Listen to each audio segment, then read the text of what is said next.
Is Are a you go. there, Ray? Are we missing somebody? I feel like we're missing one person. Yeah, we are missing Malcolm, so we'll Malcolm. give him a little bit of time. Technically, the game start time is 1:30, so Yeah, we're good. I got bored, so I just initiated conversation. No, it's all good. I I was just- kind of gearing up. I hopped on early because I knew I was going to be pressed for time. I was like trying to get a cigarette in and everything before we started. So Yeah, this I will kind of knew be Katie would be on. this will be a 2-hour one. Hey, you on? Yeah, messaged me. Are you on yet? Yes, I am. Indeed. That is where I am. So, Grand Empress, if you can hear me, just curious. You have your character elsewhere, and you're just going to be doing it like that, right? And then I'll ask when they come on, just to make Hang sure. on, I'm gonna go help him because he's having issues. Okay, cool. Let me know. They live together. Oh. Oh, cool. Fun. They're together. I'll get that right. There you go. eventually. Clarify that. They're There we go. Ew, that's how it's going to be today. So when I play my cleric, I roll a D100 every So time close to greatness. to see if. Oh my gosh! I didn't grab my dice. What is this? Where are my dice? You definitely still Terrible. have time. Ooh. Hello. Ah, bright light. I don't like. Oh, there we go. What's There up, he man? is. Not over my person. Oh, I woke my dog up. I'm so sorry. So, hey, Grand Empress, for Gaia, you have your character sheet elsewhere, right? Yes. Okay, that's cool. And I know I've already looked at it, of course. Okay. Just clarifying, because some people set up more in Roll20 than others, and that's totally up to you. But it just gotta ask. So I got you all Yeah. set up. Yeah, if you want to, you can go to the little gear on the right side on the bar, and you can change your display name to your character's name. That's usually just a good thing we can kind of associate with you. Okay. So I got a nice 25 on that it's D100. up, just scroll up. Okay.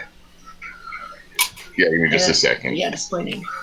So I hope you don't mind, Eddie, but I'm kind of going to use you as the segue into the Feywild. I'm from the Feywild. It's fine. Perfect. I have a character that's from the Feywild as well, and he's a bit of a Sherlock Holmes type. And Nice. I'm waiting for an answer. just for a little background, basically one of the things for lore in the Feywild is they do a lot of favors for each other. That's kind of like a bartering system. It's like, oh, you did this for me. Now, hey, I kind of need you to do this for me. So we'll get more into the dialogue. And for our role play heavier players, this is definitely more of a role play adventure.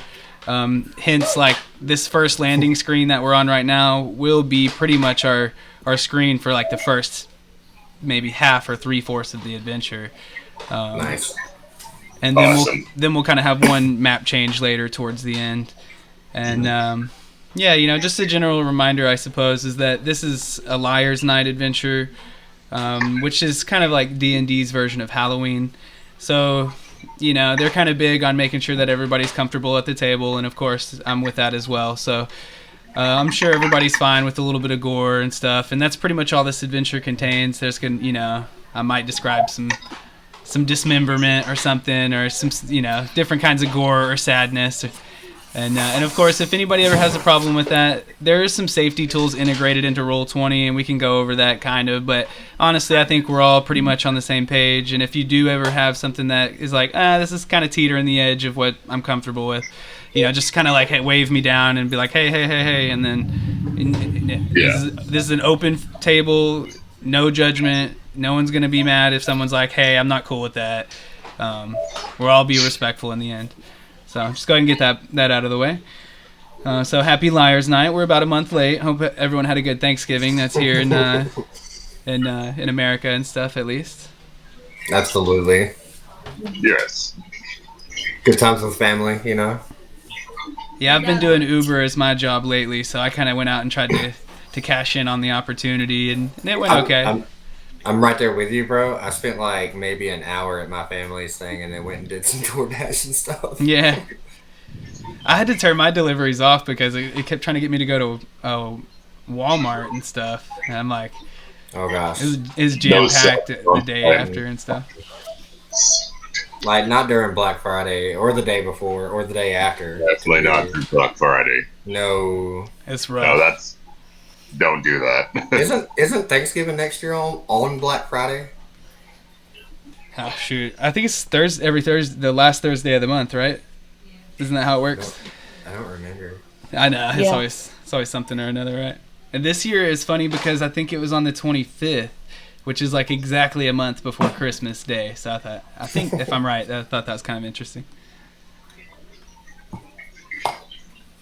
So yeah, welcome to the Feywild, everybody. Of course, we still got a few, and we'll wait for Malcolm. I'll give him a few, and then I'll shoot him a message because we still got a my little mom bit is of time. calling me. But just for a little background, the Feywild is kind of like a side dimension with our own, you know. Everything, there's a lot of things that would seem identical in some ways, but of course there's a lot of differences as well. Like there could be certain locations even that might be completely identical in the Feywild, but you better believe there's going to be some kind of catch. Feywild is, you know, harboring all kinds of wild magic and things like that. You never know what might happen there, really.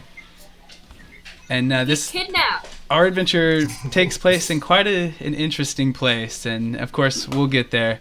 But I would kind of describe it as Candyland. So I'm okay with Candyland.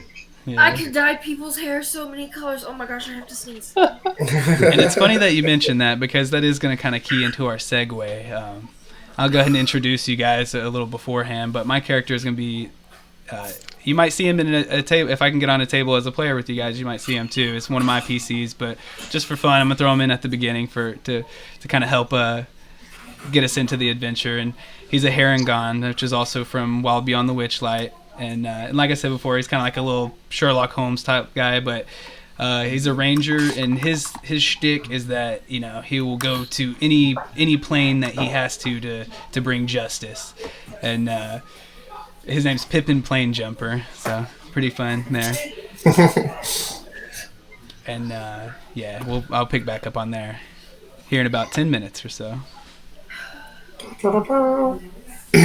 I figure it would still take place around Thintia, you know, for the newer player, I suppose. We've had 3 adventures that kind of took place around like a city that's pretty canon in D&D lore called Thintia, and that is kind of like, you could assume, where everybody's been hanging out, you know. So to keep the story rolling along from before, you know, it would have been, you know, a few short weeks or maybe even a month or 2 of time, probably no more than that, since the whole like dungeon dive to the vault and all that crazy stuff.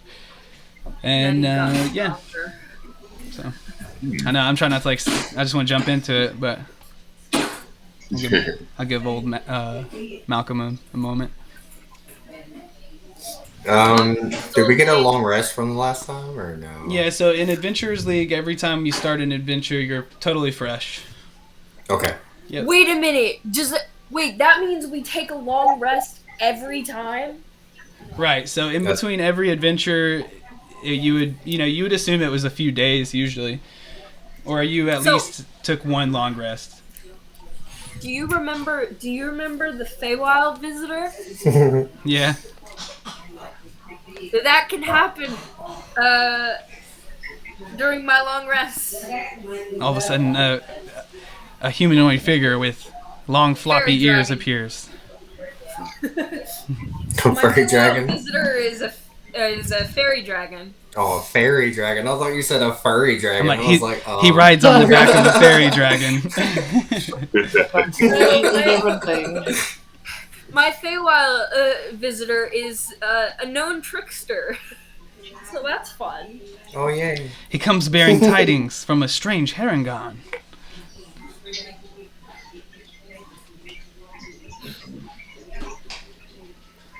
What? What is it? I have my dog today. So Oh, we're still waiting on Floristan too. So yeah, we'll give it a little bit longer, and then we can start doing some brief character intros and stuff, and Yay! yeah, and then we'll go ahead and jump in.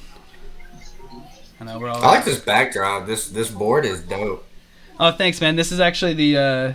Yeah, Malcolm says he's ready, so I'm sure he's about to come on. Yeah, this is the cover of the adventure, and this is an odd one, just for like behind the screen, I suppose.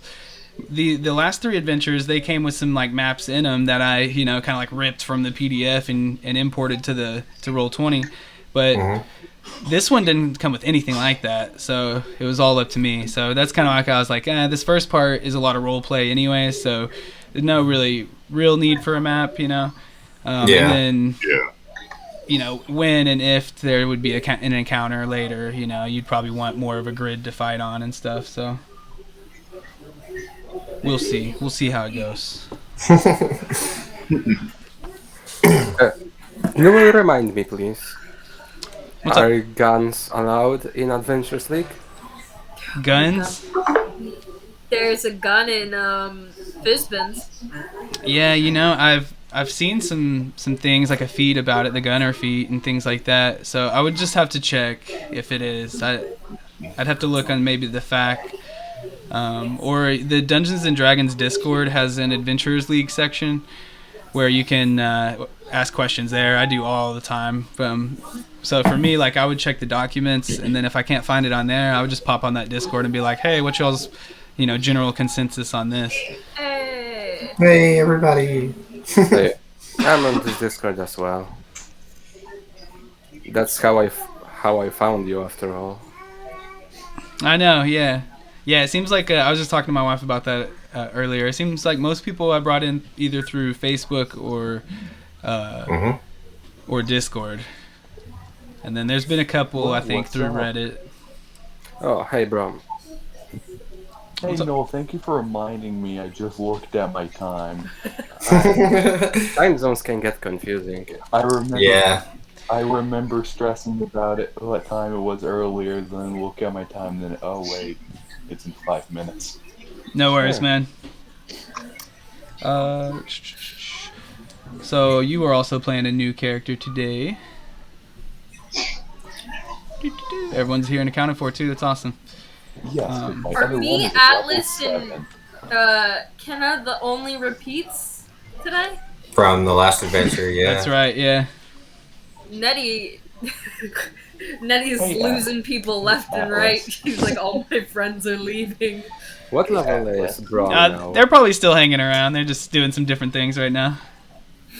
Floristan was with me on my first adventure, though. I think. I'm No. not I playing just Brom created her for because this I'm session. pretty sure Brom is level 7. Ooh. Yeah, Brom's level 7. Krill is level 10.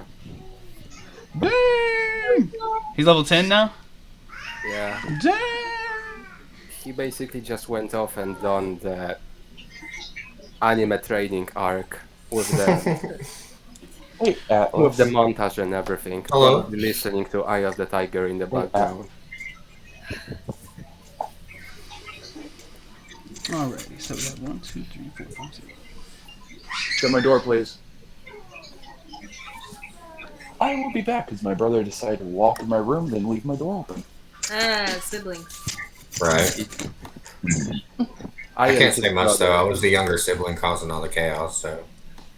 I was the older one, I annoying was the the older younger one. sibling. When I still lived with my What? parents, I would often annoy him because he was an asshole also. I was the youngest So it's a as mutual myself. relationship, you know how it is. Hey, can you set up short keys? Some on things don't know Roll20? borders.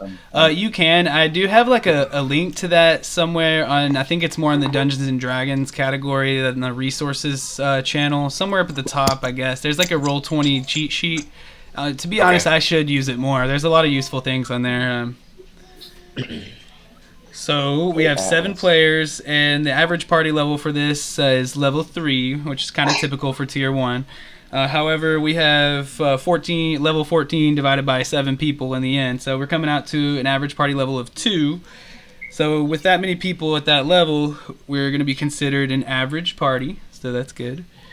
With Seems like that's Nettie, pretty much been the staple. I think we've been an average party every single time. So If we on our first tier 2, Krem will probably single-handedly increase it. yeah, all the way up to strong. All right, cool. I've made this character in mind of just being a human shield. Nice. Yeah, he's got You a should pretty gosh change darn your high name. AC. All right, so with that being said, guys, let's go ahead and get into it, and we'll have like a quick little role play into the actual adventure and stuff. But just to get a little beginning, we have some returning characters, and then of course our new guys.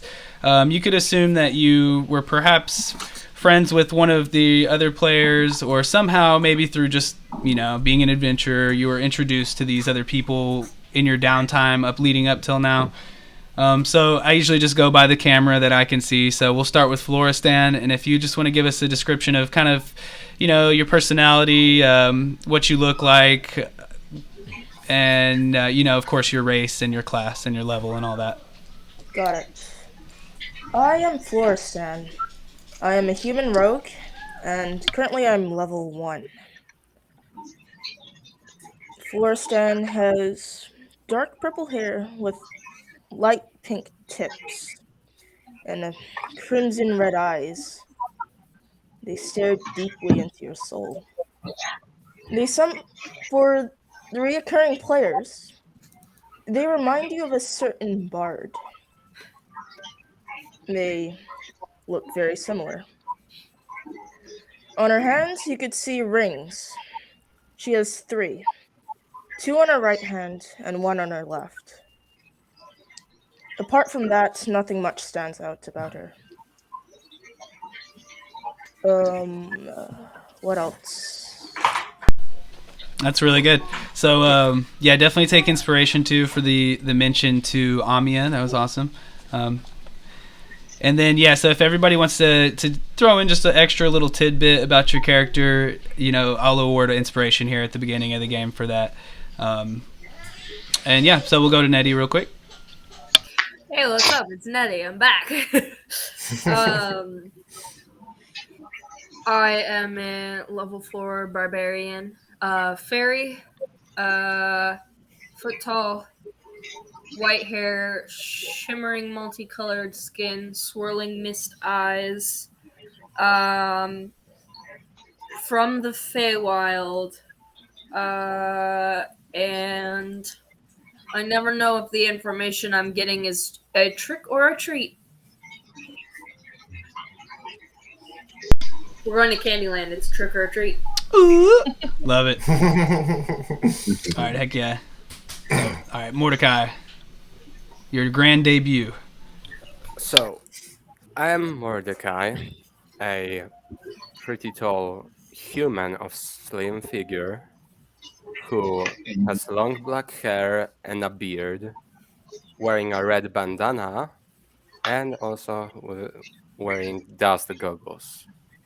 He has a sleeveless leather jacket with red wrappings around it, and his class is Ranger. When it comes to his backstory, at a young age, he showed his sharpshooting talents, where he was found by this mercenary company who scouted him out and recruited him. That's where he met Krim, which was my previous character, and where they became friends. Now, this mercenary company was disbanded a couple years back. Ever since then, he was just a freelancer, but lately, he received a letter from his old mercenary friend who told him that he would really appreciate if he took his place in a group for a bit while he is off doing stuff. And since he didn't have anything better to do, he agreed. That's how he came here.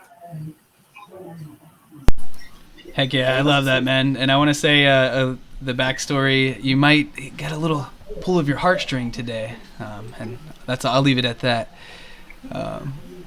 So just so everybody knows who each other is on the board, I know I kind of popped him up forward, but Floristan, the lovely Floristan is there. That's that token. And then, of course, you probably recognize Nettie by now, but there she is.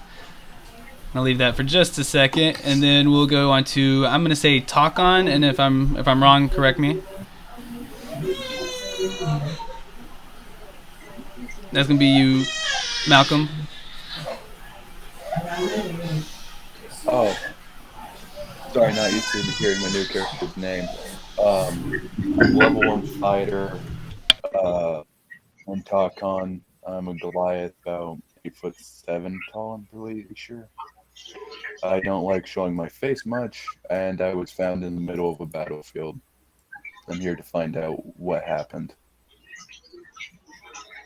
Another one with a mask. I'm noticing a trend here. And I love how your characters reflect on each other. That only makes the lore deeper, you know. This is our world that we're creating together, so you definitely can get that stuff established and keep carrying it forward.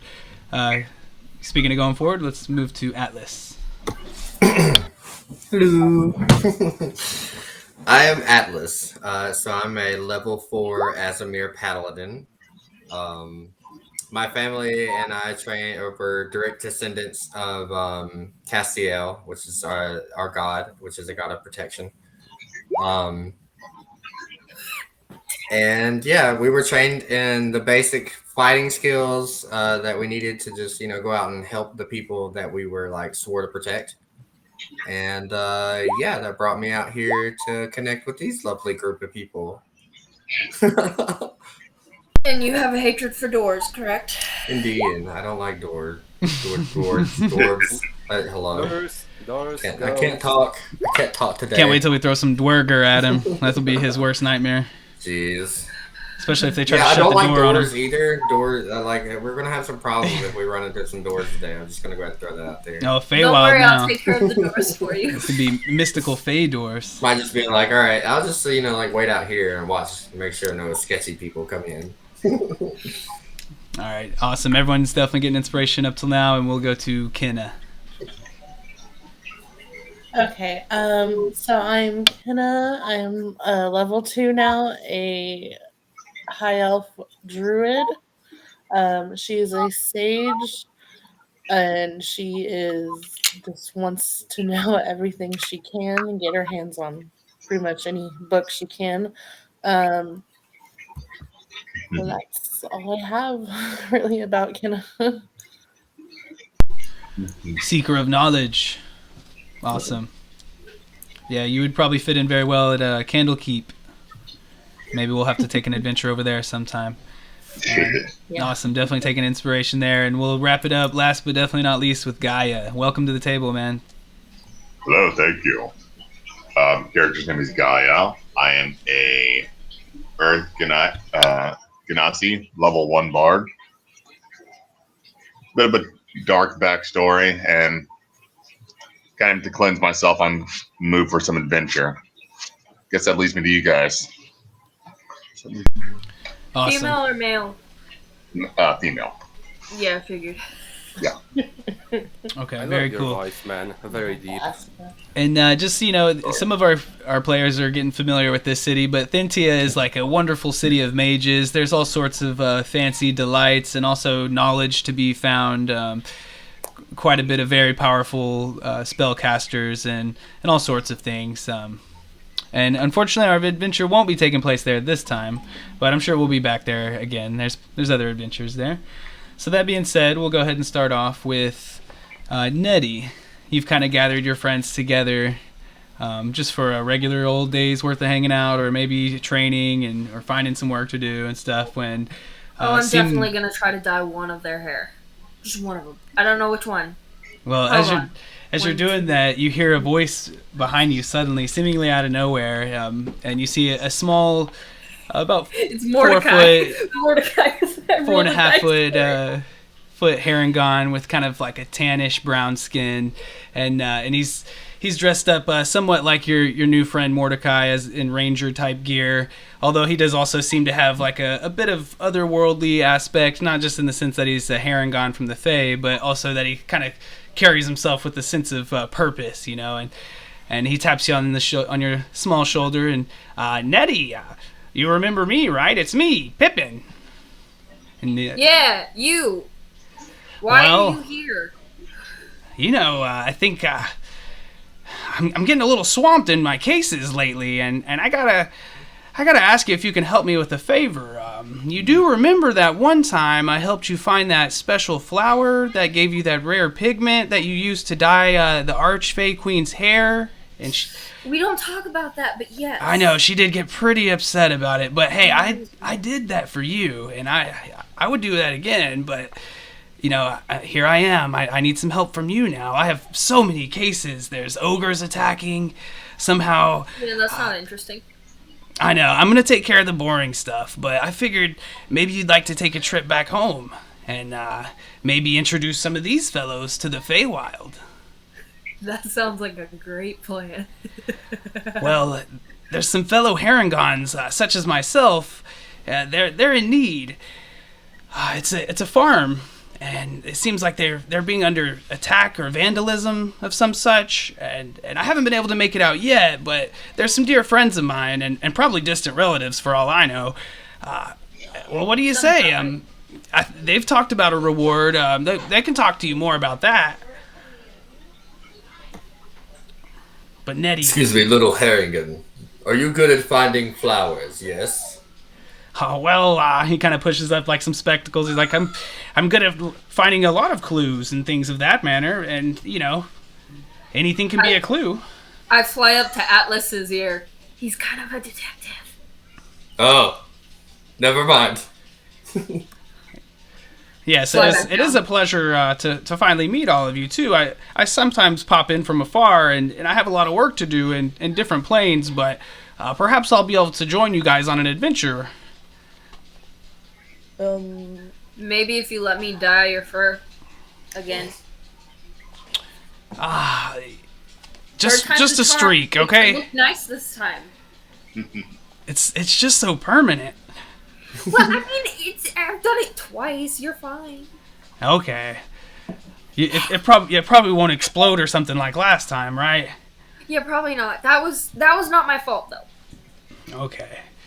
So you take some time, and it's quite comical. You see a diminutive fairy dyeing a stripe of fur on he's a medium type creature, but he's pretty small there, and he kind of takes it with begrudgingly, and then he kind of waves you off, and in one moment you kind of see him there, and then he like walks out the door, and if you go to look and see him, he's just gone, and as he kind of disappears, he kind of gives you like, oh, if you walk to the edge of town, you'll reach familiar territory.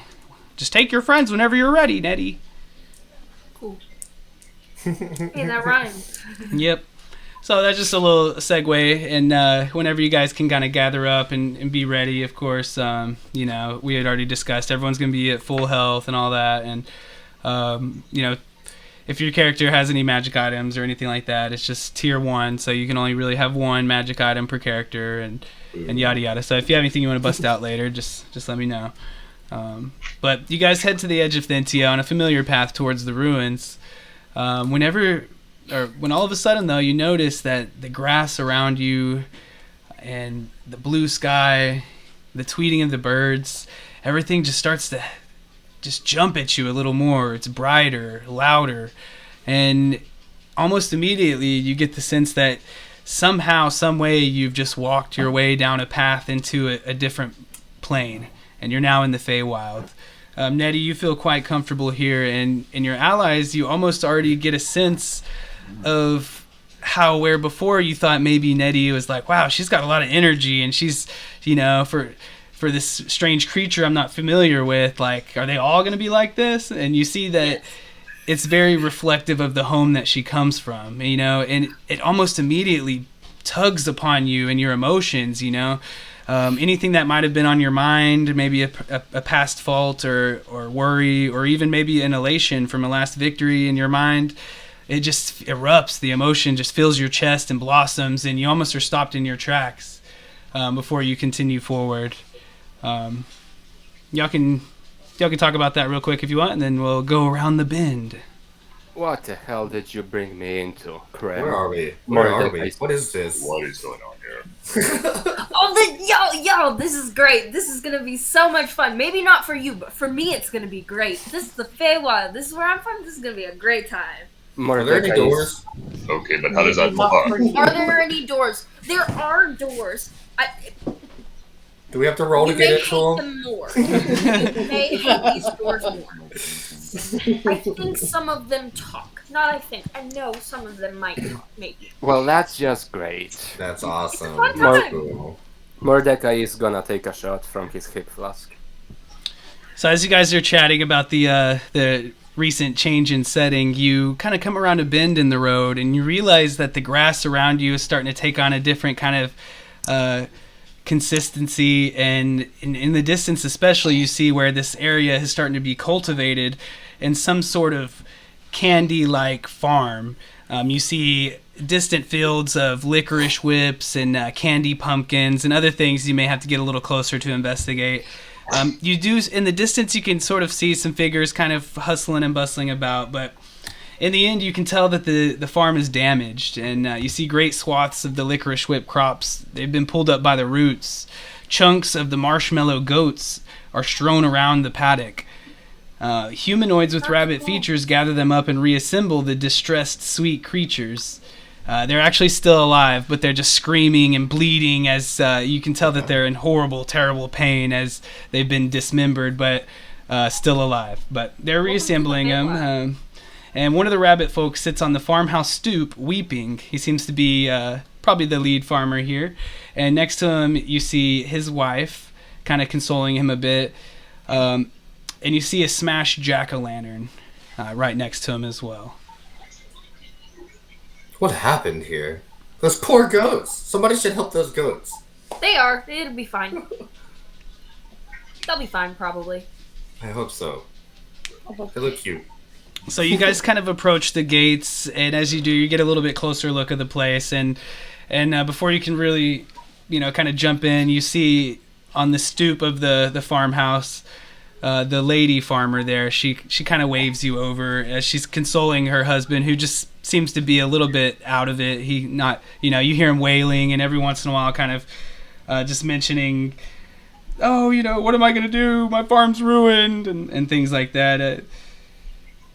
He also, the farmer seems a bit nervous too, as he's kind of sobbing to himself. But the lady kind of waves you guys towards her.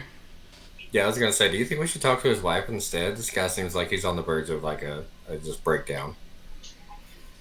He's fine. It'll be fine. How was that fine? It's normal. No, it's not. But anyway, he's fine. Well, she's waving us over. Maybe we should just go talk to her. Oh yeah, definitely. Okay, so as you guys approach the farm, you do see kind of normal, structures and little pens around you, but everything just has this strange twist on it, where it's like they're farming confectionaries in a sense.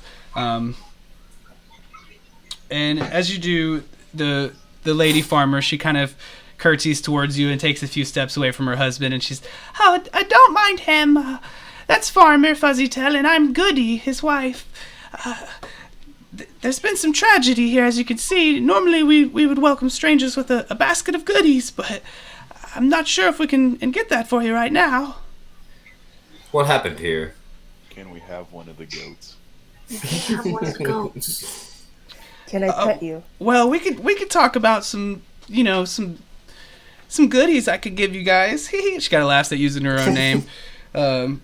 But at first, as you can see, it's going to take some repair to the farm. We've been under attack. It's happened 3 times this week. And, this last time, it was the worst. Someone's sneaking on here and wrecking everything. It wasn't me this time. What attacked you? Do you know? Well, we've tried to find out, but there hasn't really been a whole lot of clues. That's why we called on Pippin. Are you the adventures that he sent? Oh yeah. Can I look around for clues? What's up, Talkon? Can I look around for clues? Well, I would really appreciate it if you guys could help me with that. If you have any more questions, I could sure help you. And you hear a farmer in the background. Oh, my farm! And then she says, though, we had some guards on duty, but I don't really know if they saw anything. I go and pat the guy's head. Can I pet the rabbit? You guys console him, and he does kind of like kind of reserve into himself a little bit, and while you do, go ahead and make a hold on, I gotta jump ahead just slightly.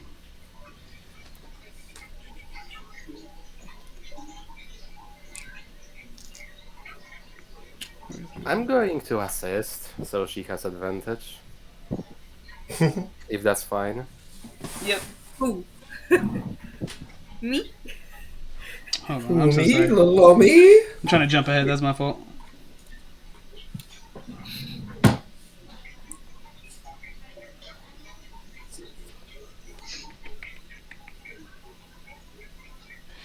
Just go ahead and roll me a perception check for that. Ooh, that is a nat 20. So as you're kind of consoling him, you can notice that he is a little different than his wife in the sense that he seems hardened. You know, he doesn't even, like, when you get a look at him, you could see that even since you had such a high roll, I'll give you an extra detail there too, where like you could see that even to the depth that the calluses that are forming on his hands aren't the calluses of a lifelong farmer.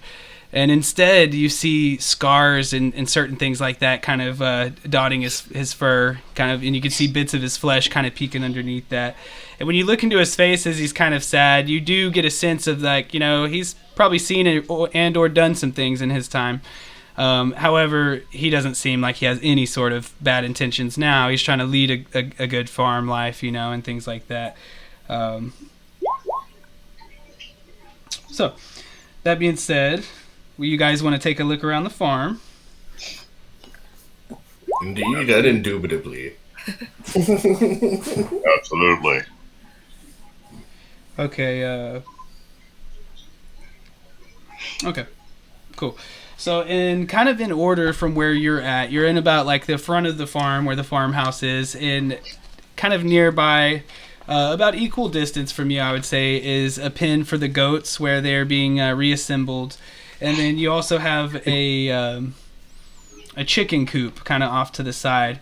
And while you do see a lot of the the kind of focus of the attention to like reassemble the goats and got to get them out of distress, you don't see any farmhands or anything near the chicken coop. And then further beyond that, you guys can see there's excuse me. There's an apiary, which is like some beehives, and you can hear, like, when you look in that direction, you can kind of almost hear and feel a great buzzing sound from over there. And then on the opposite side of the farm, you know, towards the back, though, you see the actual fields themselves, and you see quite a bit of the farmhands tending that and trying to repair and harvest what's been damaged and things like that. So you guys are free to go in any of those places you want, in any way you want to approach it. I would like to check the chicken coop for clues. I would like Please. to talk to the guards. Okay. I'm gonna talk to the guards with her. I shall follow Nettie then. I will go with the guards as well. Y'all I can guess go so. look at other things. You don't Yeah, have to follow Nettie. we could split, Yeah. I suppose. If you split into two different places, I mean, you're just gonna have some people waiting while the other people play, Right. which is up to you guys. I mean, that's definitely. No, since What's closer? she's got plenty of backup, I'll check out the barn. What's closer? So the closest thing to you guys is the chicken coop and the goats. Are Okay, there so like we can do that fences first. around the place? One more time, Mordecai. Are there like fences around the place? Yeah, there's a general perimeter fence line. I guess I'm gonna go alongside it to see if there are any breaks or whatever. Okay, so let's see. So Talk on. You wanted to go to the coop, right? And then Mordecai's wanting to walk the Yes. perimeter. And how about everybody else? I'll go Guards. with talk on to the coop. I shall stay. I shall stay with Nettie. And Nettie, what do you? Which one? Goats. Oh, you wanted to talk to the guards, Yeah. and then he wants to check out the goats there at the end. It was chicken coop. Who went to go check out the goats? Okay. Because I was initially worried about the goats. I want to go check out the goats too.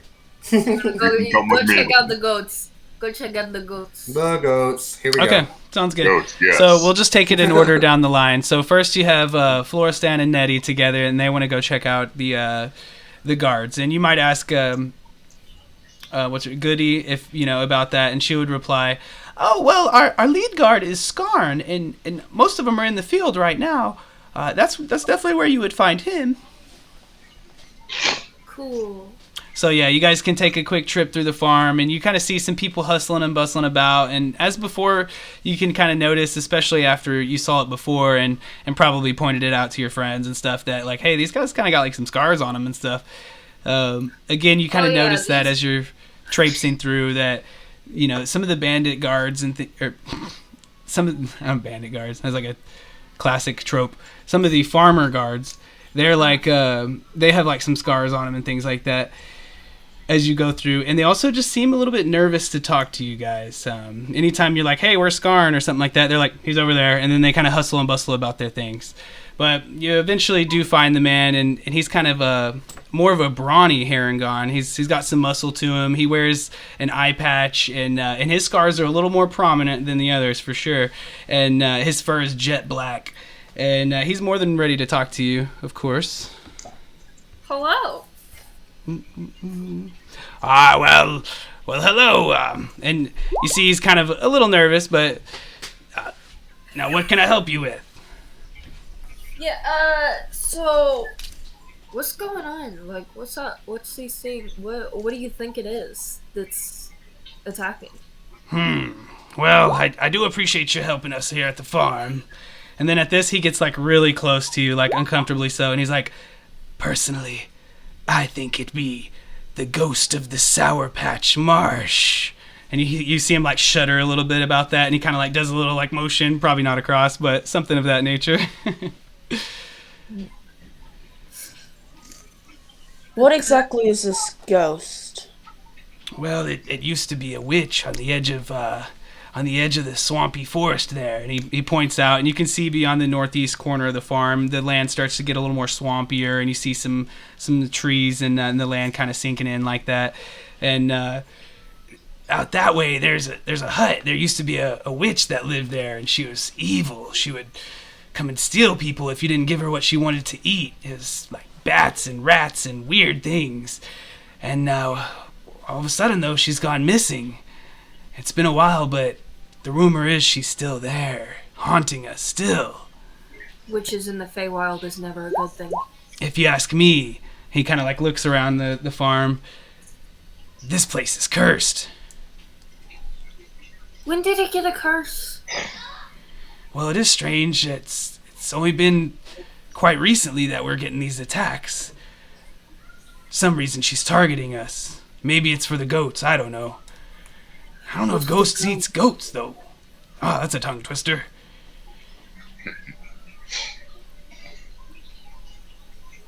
So, have you had to fight anything while you're here, or do they come while you're not here?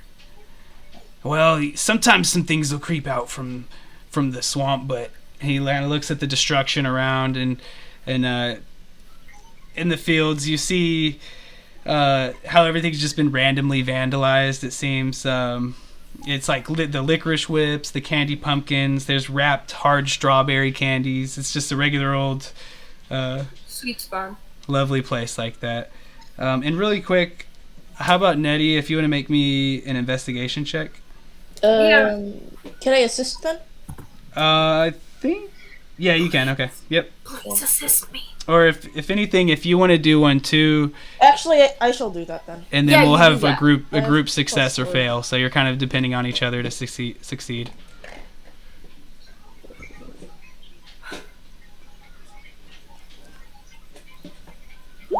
So that would be 21 total. Was acrobatic?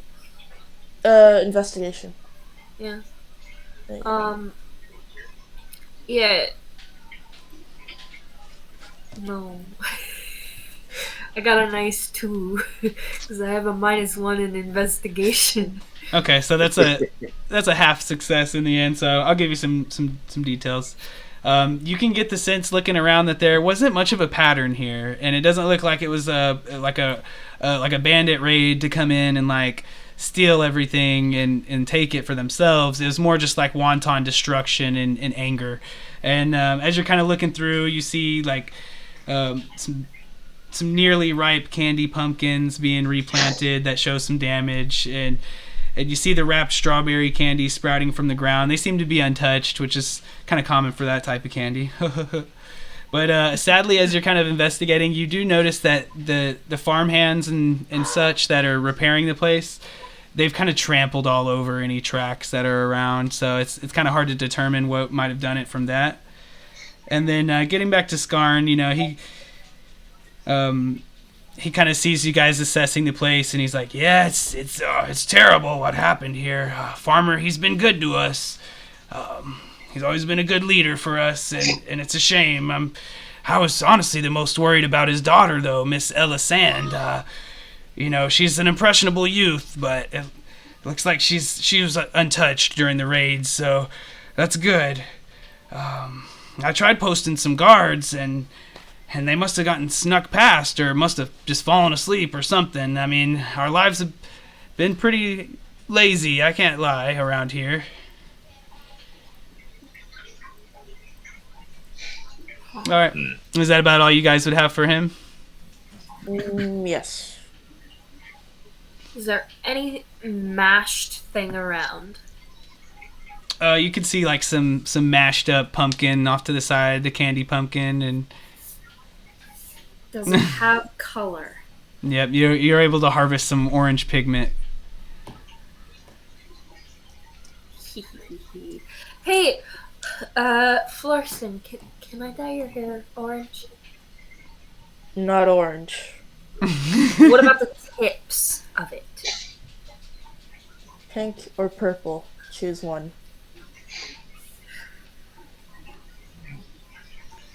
I'm going to take the rest of this time to fly to Mordecai. Okay. And all right, so then we'll jump over to Mordecai himself, actually, as he's walking the perimeter. Go ahead and give me a perception check, please, Mordecai.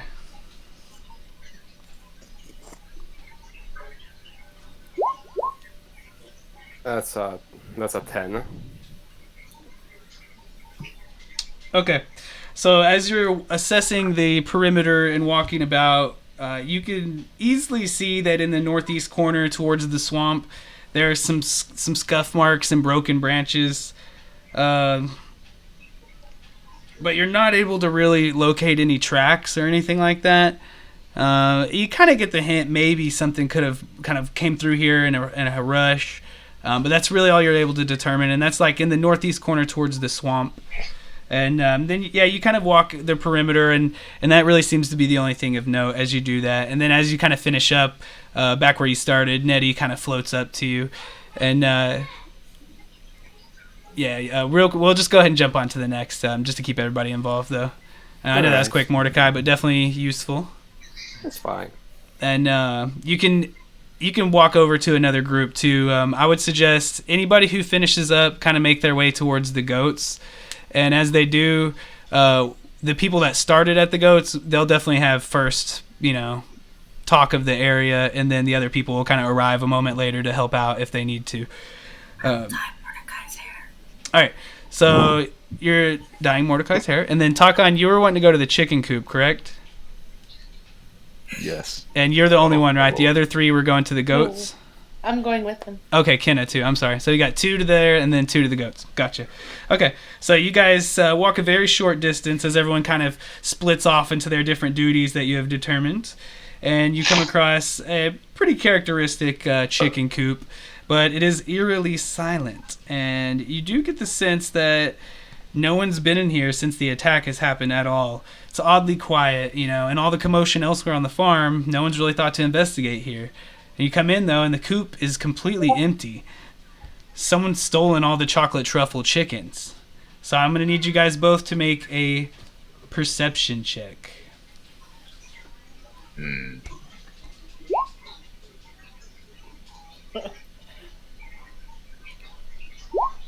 have a 10. 19. Okay. So, Kenna, you're kind of looking around, and as a druid, you're honestly just mostly concerned with the animals that were clearly here and now aren't.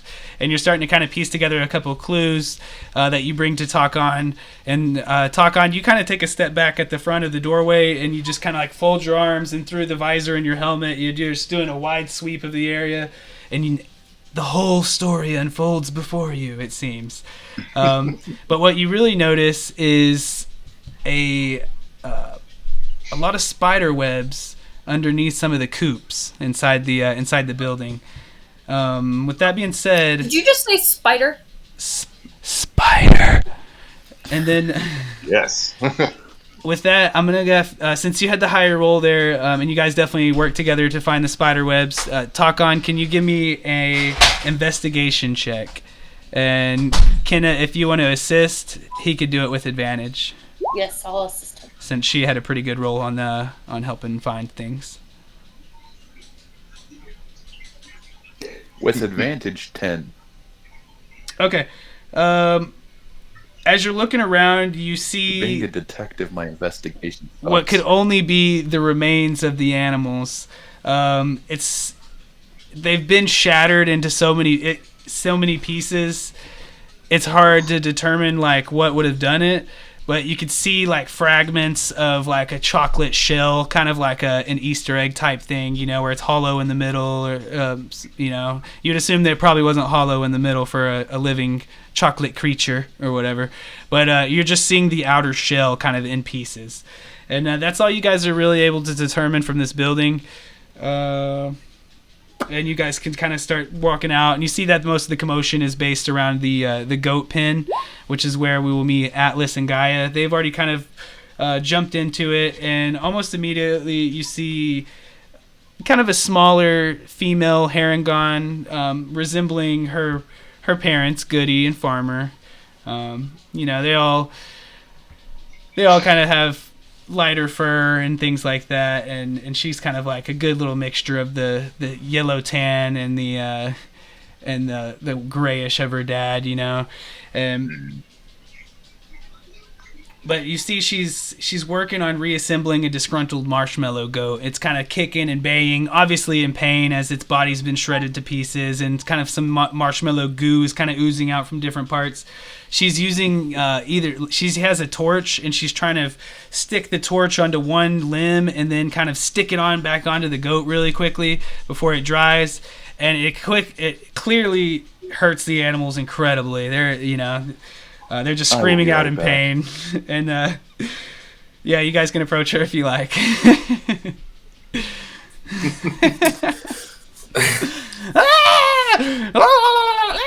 Oh my gosh. Look at these creatures strolling all out throughout the barn and stuff. Like, who would do this to such helpless goats? Okay. So you see Elisand, and she's kind of like busy with her work, but she seems like open to you guys approaching her. So yeah, you put goats back together, eh? I see. That looks like it hurts them. Dang it! This one's starting to get away from me. Look, I'll talk to you guys. I'll help grab them. Okay, thank you. Look, we could talk, but I'm gonna need some help here. And she kind of like looks up for a second at you guys, and kind of sees some more people coming in the distance too. And she looks at all the goats.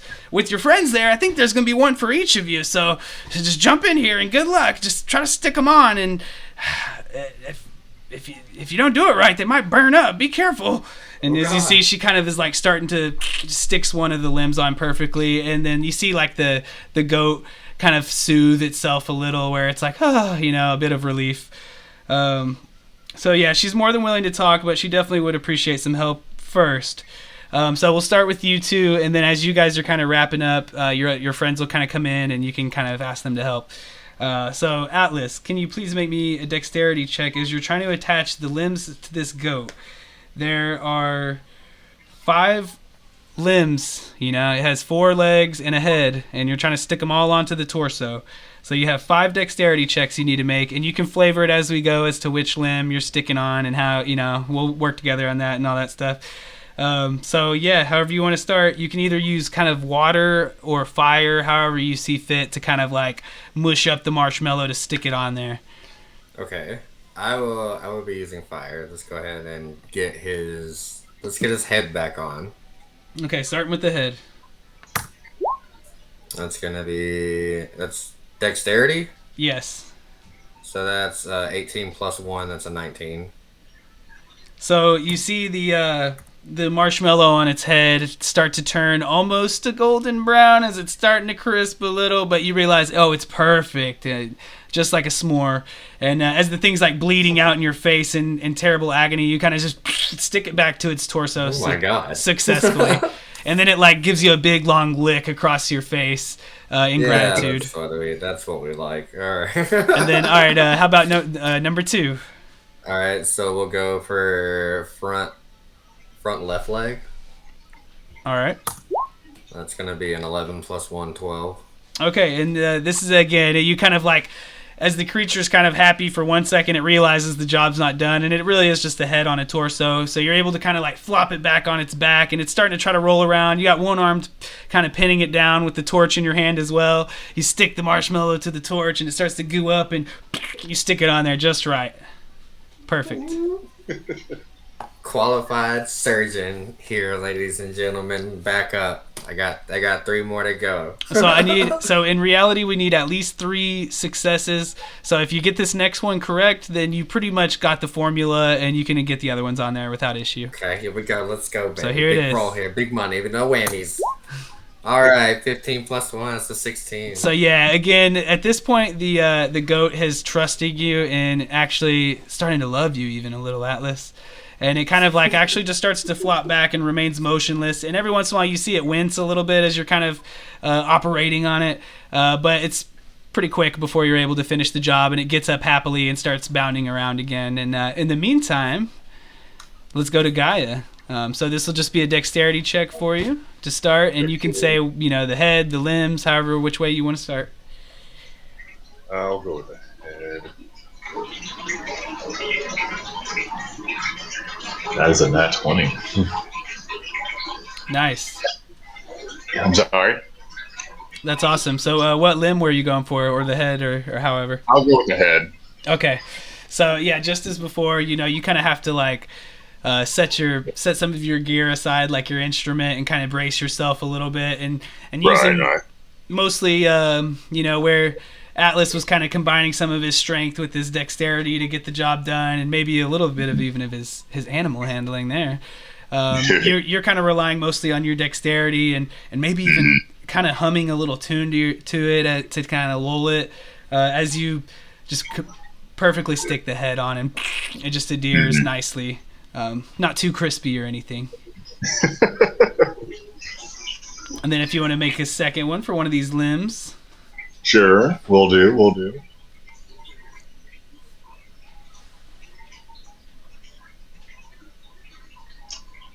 And that is going to be a 19.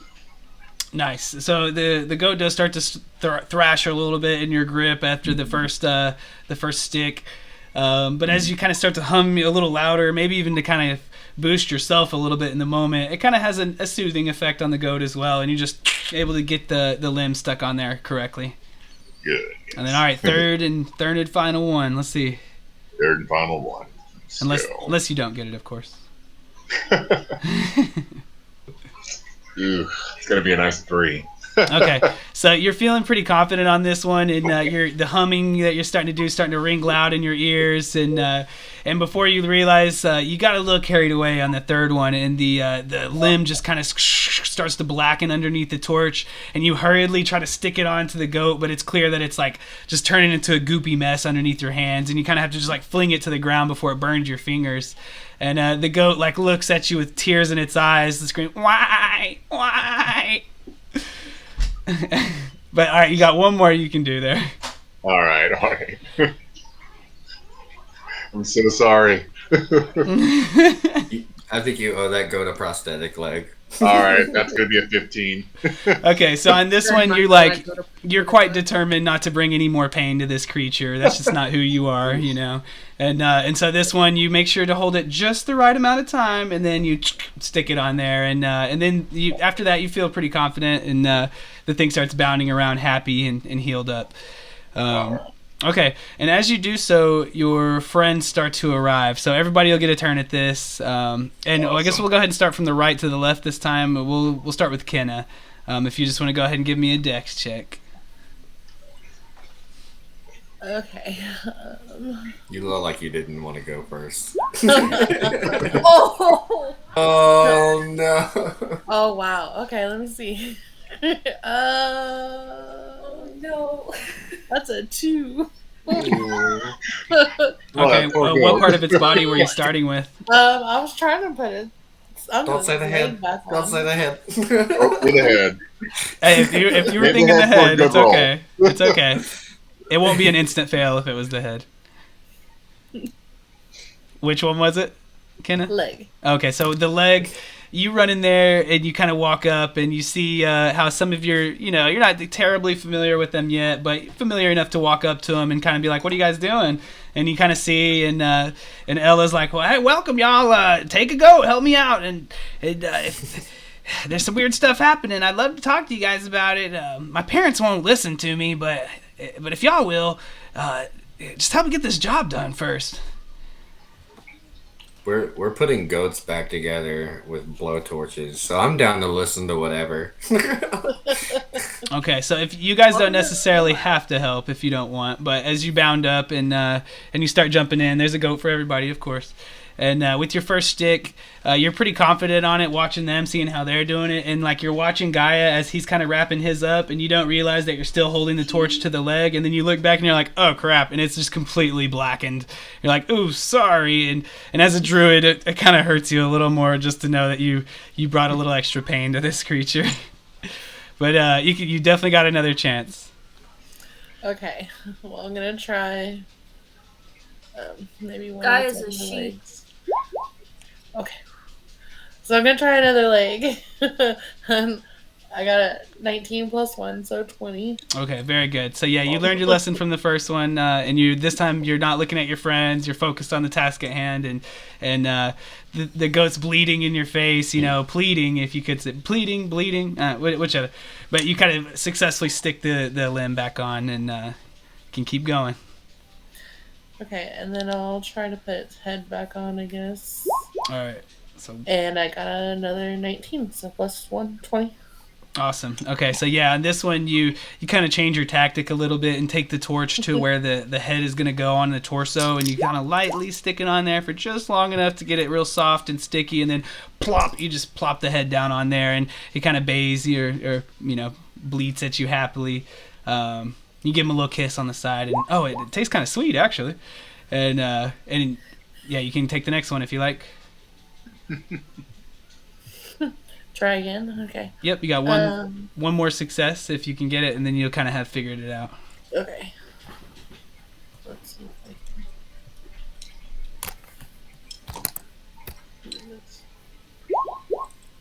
I can. Okay. So 15. Okay, yeah, so you're starting to figure out the process, and at this point you might even have kind of Atlas and Gaia kind of hanging over your shoulder being like, hey, no, that's enough, and you're like, I got it, guys, I got it. And you're able to stick the limb on and get the other one on, and he's pretty happy and starts to bound around again. Ella's starting to look up and be kind of pleased with your progress as a group. And to move along, we'll go to Talk-On. If you want to give me a dex check there to see if you can... And if you'll tell me the limb or the head or whatever, it's going to be beforehand. I was going to say leg, but I forgot my mic was muted. It's all good. Okay, I can hear you. You got the leg.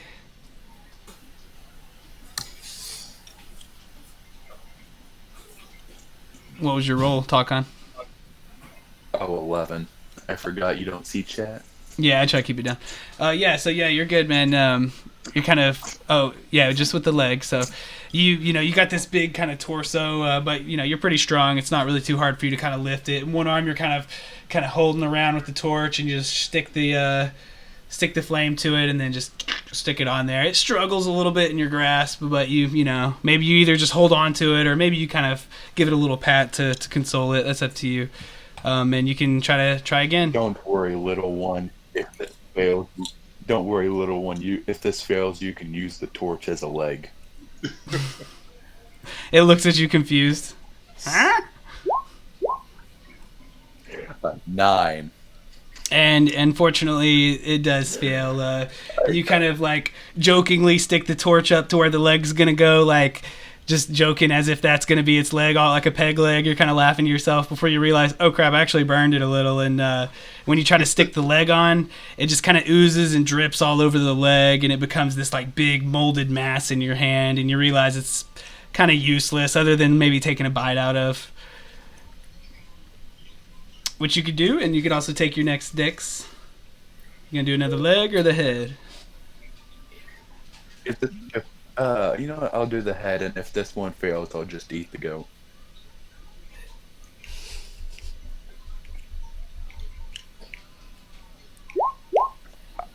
A 6. Okay, so If I had it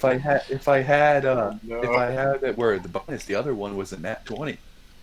So you had kind of plopped him on the ground in front of you 6. before to try to get the second limb on there, and unfortunately it didn't go quite right.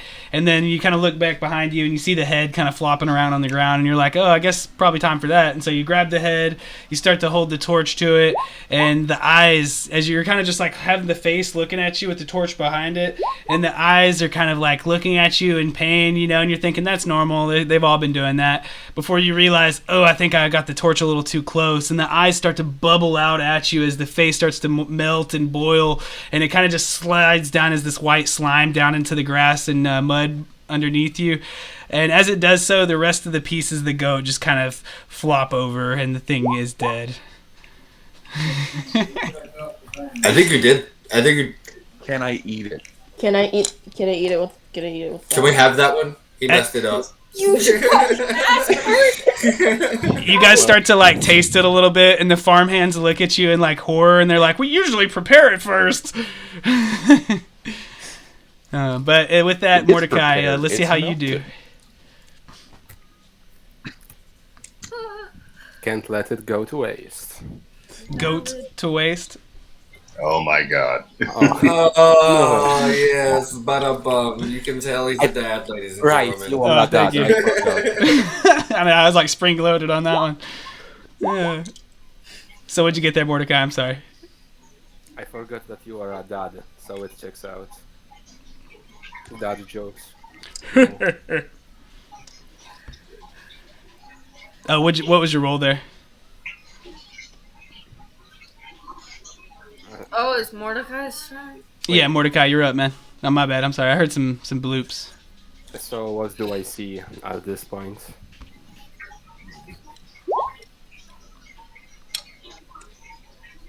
Hello, can you hear me? Yeah, I can hear you. Yeah, we can hear I you. got you. Alright, so what do I see? What's the situation? Okay, so you're bounding up to the paddock of the goats, and you're seeing where Atlas and Gaia have kind of wrapped up on reassembling their goats, and they're kind of starting to run around happily.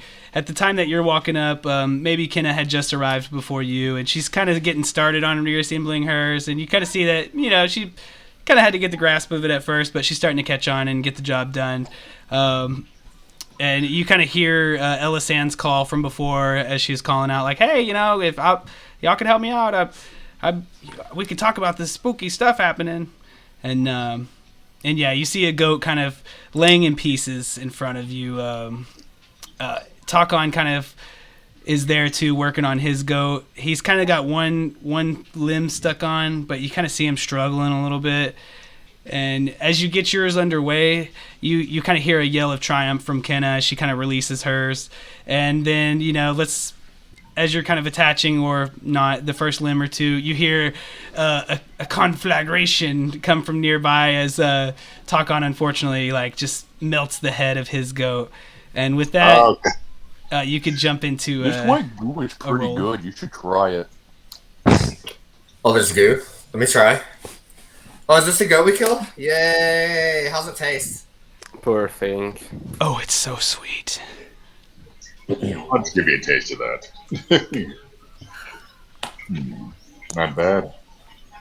So, I get, Nettie's I with get you the- too. I get the feeling nobody really needs help. No, this is kind of an individual thing. There's a goat for everybody, so if you don't really I'll want need to do it, you don't have to. But if you're willing to jump in and give it a shot, then Mordecai and Nettie, and then Floristan. She's kind of, she would already be there, kind of working on one too, probably. We're always paired up because Can I'm I- too small to do anything on my own. Can I get advantage because I have expertise in animal handling? You could roll your animal handling. Okay. That's an 8. Okay. Okay, so yeah, you kind of go up to the goat before you, and you bend down low, and you try to whisper a sweet consolation into its ear before you get started, and it just looks up at you and screams. "Ah!" You can see it's in pain out of reason, and you see a torch nearby you can use. What did you just do? Putting it out of its misery. At least that's a good roll. What was it? Okay, no, that's a joke. I didn't do it. Oh, you did like an attack roll. Yeah. Oh god. He's like, no one screams at me. Oh. Hey, they taste pretty good. You should try eating it before saving it. Did you intimidate the goat? You hear a voice of a Harangon off in the distance. That's coming out of your pay. No. That is successful to stop me from doing that. Okay, so you gonna try to help him out? I guess I will. So what? Dexterity? Yep. 18. Okay, and what was that for? I Had guess a leg. a leg. Okay, yeah. So you've already kind of assessed like the multiple people around you, and most importantly, you saw how like Takat had just like melted the face of his, and you really don't want to look into that face bubbling in front of you in the same way. So you start with the limb, and you kind of gently put the torch to it, and it like starts to goo up and crisp, just a light brown, and quickly you stick it to the other side, and it adheres nicely, and the goat kind of bays out in pain, but seems to be grateful for the good start. Okay. Another one? All right, going for another limb. Let's see. 8. Okay, and so yeah, it seems to be kind of a pattern. You've noticed that like the overconfidence in assessing the situation ends up leading to just a little bit too much crispiness, and kind of like some of your friends before you just tap the torch a little too close to the limb, and as you do, it just kind of just crisps up, and Takan kind of tries to grab it out from you to eat it. And yeah, Okay. the goat seems to be. You see like one white tear kind of go from its eye as it looks at you, and it's like, "Help me!" Or at least that's what you get the sense it's saying. To me, it feels like she's asking for the dagger. But, okay. Last limb to attach now. So this would be number 3. And that's a natural one. Aye. All right. So yeah, on this one, you see where like some I believe it was Kenna earlier had turned and gooed up the torso of the head and then stuck the head on there, and you're thinking, maybe I'll try something similar, and you start to try to goo up the torso, and then you're like, oh no, and you realize that it got a little too out of control, and its whole body erupts into the fire like just huge. It's like a big fire in front of you. The whole thing just crisping up, and the shrieks of pain only last a brief moment before the whole thing is turned to cinders. And unfortunately, you kind of goofed on that one a little, but it's okay. Your friends had I some tried. successes. Time to take a shot. Can we have that one too? He messed that one up. All right, Nettie, how do you want to approach the situation? To eat. I'm gonna attempt on my own to put a goat together that is like 3 times my size. We can get another one. You seem a gonna bit try. concerned as you pick it up, but then you realize it's dense, but it is kind of almost like wafty It's in a way, marshmallow. and it's not quite as heavy as you would imagine it to be. Plus, you're pretty beefy. I am, in fact. Okay, you said Dex, right? Yeah, and what do you want to go for, the head or the limbs first? I'm gonna go for a limb. Okay. Hold on, I need to see. That's a +1, so that's a 12. Okay, that's good enough. So yeah, you're kind of hanging over Mordecai for his first couple limbs that he attaches and or not attaches, and then you kind of get a little flavor, a little sweet flavor of how he's doing it, and so you pretty much mimic one of his behaviors with it, and it's a little like awkward for you to do it, being that the things are kind of pretty large, but you're able to navigate it pretty nicely with some finesse, and you attach the limb. I wish I could use my athletics. That would go so much better. Never mind. That's a nat 20, so a 21. I take it back. Let's do Nice. So yeah, with that, you have one arm actually two of your fingers are pinning down the goat, and then the rest of your hand is gripping the torch. It's just so easy for the strength that you possess, and you start chatting with Mordecai as he's wrapping his up, and you're not even looking at the marshmallow limb as you kind of dab it to the torch, and then you stick it on, and you see Mordecai's eyes kind of go up and a little bit wow, as he may be impressed a bit that you're not even looking, and you just stick it on perfectly. And let's see if you can get one more. Mordecai. Okay, I guess it's time for the head. No! So on this one, you Nice. heft up the big old goat head in front of you, and you hear Talkon kind of slurping on some behind you, and you look over and you're like, you're kind of curious yourself, and with a big heave, you flip the head around and you just give it a big old lick a couple times on the underside until it gets real soft and mushy. Absolutely not. And then you Not a stick it on there. chance. Oh, it tastes good though. No. Or you can just use the torch and goop it up Just real the nicely. torch. All right, so with that, yeah, you made it look very easily. You kind of end up jumping on the back of it for a second as it's kind of bounding around, and you're trying to thinking about how to dye its hair a little, but it's kind of a different consistency than what you're used to. And as you're kind of mulling that over, we could start with Floristan. Could I take some of the dead goat and eat it? So you kind of Before I start. noticed some shifty looks from the Harangon farmhands about you, and they look a little shifty themselves. So you're kind of just looking at them back, as you dab some to your mouth. You're like, what are you gonna do about it, kind of? And I shall start now. Nice, I'll roll. I'll start with the head then. nice. I was hoping someone would start with the head. 18 total. I started with the Awesome. So yeah, you're going about it methodically, with this deft, precise hands of a master thief or assassin, if that's your flavor. And yeah, it's very easy for you to kind of just dab just the right amount on the head. The thing kind of screams out at you, and you feel some of its marshmallow spittle splatting against you as it struggles a bit, but you're able to get it just right onto its torso, and then it seems much happier after that. I'll take some of the goop that it spit on me and just lick it off my fingers. You as almost I continue again. you're you don't even hesitate. This is a weird place with weird properties, and you're like, screw it, I'm gonna throw caution to the wind. And man, that tastes good. That's the sweetest sugar water you've ever had. And 17.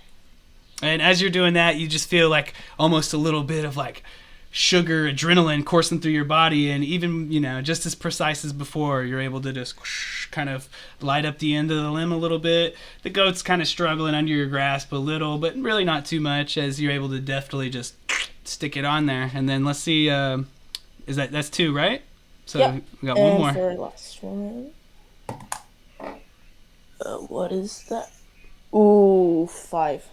Okay, and so on this one, you all of a sudden feel the sugar crash that comes with drinking and eating stuff like that. It happened fast though. Wow, and you kind of your hand's a little jittery as you just end up jabbing the end of the limb a little too close with the flame, and it kind of starts to torch up, and you kind of fling some of the fire off of it, and the goop kind of sizzles on the ground for a minute, and you have a slimy little marshmallow bit in your hand that you could probably eat if you wanted to.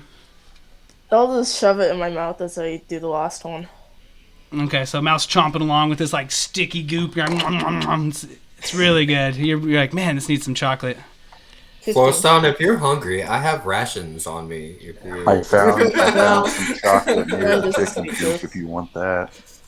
There you go. Takon offers you some chocolate shells. I'll take some. And then what'd you get there, Florstone? 15.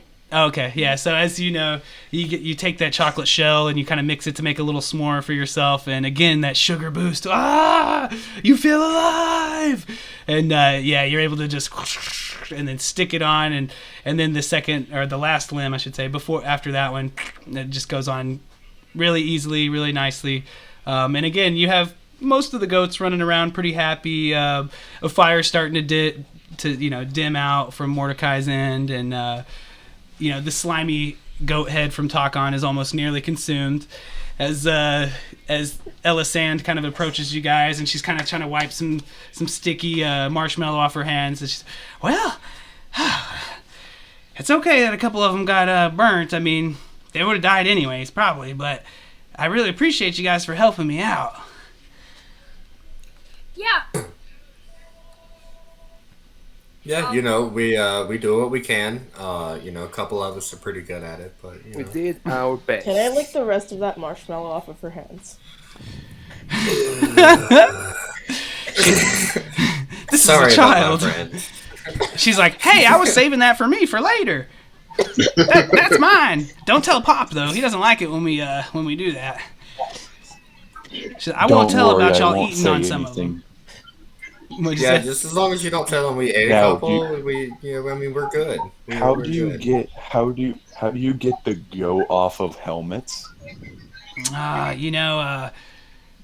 can't say I've used a helmet, really. I don't know. At least it's not inside the helmet. That sounds like it'd be much worse. Got it. You have to clean it. No, it's inside of the armor as well. Eat it. She sniffs you a little bit, and she's like, you do know what cleaning up is, right? Now look, guys, we can play around all day. And I haven't taken off this armor in 40 years. 40 years? Oh, 4 years. Oh, 4 years. Yeah, 4 years. Those are two very different numbers. Very big difference. I'm just messing with you. 40 would be way too long. That's like an old guy. Ha ha ha ha. I mean, he's pretty old. Very short lifespan. She's pretty young herself, like preteen age, 11, maybe 12 or something. But you can tell she's a rough and tumble lass who, may shirk her duties at times, but in the end can get the job done. Takes after her father in some ways, and definitely her mother and her bossiness and attitude. But she kind of looks at you guys. Go ahead. So you said there was some stuff that your dad didn't believe? That he didn't believe? Yeah, you said you had some information that your dad didn't believe was actualness. Oh, yeah. I don't even know if he would really believe it. It's just so hard to get him to listen to me, really. But, obviously you see what's been going on around here, and it seems like the worst really is up on the barn, and you can kind of see a barn nearby that has like a giant skull kind of painted on the side of it. There's a skull painted on the side of it? That's right. That looks kind of ominous. Why is there a skull painted on the side of your thing? Well, I didn't do it myself, but that's what I think. I think it ties into the curse. The curse of the Sour Patch Witch. Oh, yeah, I was going to... Oh, yeah, that's... Witch. Yeah. They're curse witch, Sour Patch Witch of the Sour Patch place, yeah. She's a ghost now? Apparently. Wait, she's a ghost? Apparently. Well, this is what Skarn told me, and boy, he sure knows a lot. He told me that she would lure people into the marsh before turning them into bats, rats, and spiders and eating them. At least that's what Skarn said. That sounds tasty. How would he know if he never saw it? Well, he knows a whole lot of things, a whole heap of things. I trust him. And Dad's always trusted him. Where's he at? Can we go ask him ourselves about it? So he's in the field. I went and talked to him. That's how I know about the curse and the witch, the dead witch, the ghost witch. Yeah. Yes. When we were at the coop, we noticed some sort of webbing. Some webbing, huh? As in spiders? Could not be spiders. Shut up. Sometimes Oh boy. some things will come out of the swamp from time to time, and Pa always makes me go into the house when it happens. But I've heard about spiders in the area, but I've never seen one that was any bigger than my hand. And oh, it was so spooky. I don't do well around ghosts. I don't like this whole situation. Ghosts are fun. Well, They're you know what? fine. I thought maybe I would try to be brave, and it's my job to take care of the goats. So I was kind of worried maybe I did something to anger the ghost if she wants to come in here and tear apart our goats. So after the first attack, I tried one of the chicken truffles. I tried tying it up to the tree. And, I didn't really think a ghost would like chocolate, but, everybody likes chocolate, right? And sure enough, the next day I came out, and guess what? What? The chicken was gone. No. It was. Are you sure it didn't, untie itself and just run away? No, I didn't From the look of the coop? Scarn taught me how to tie a knot real well.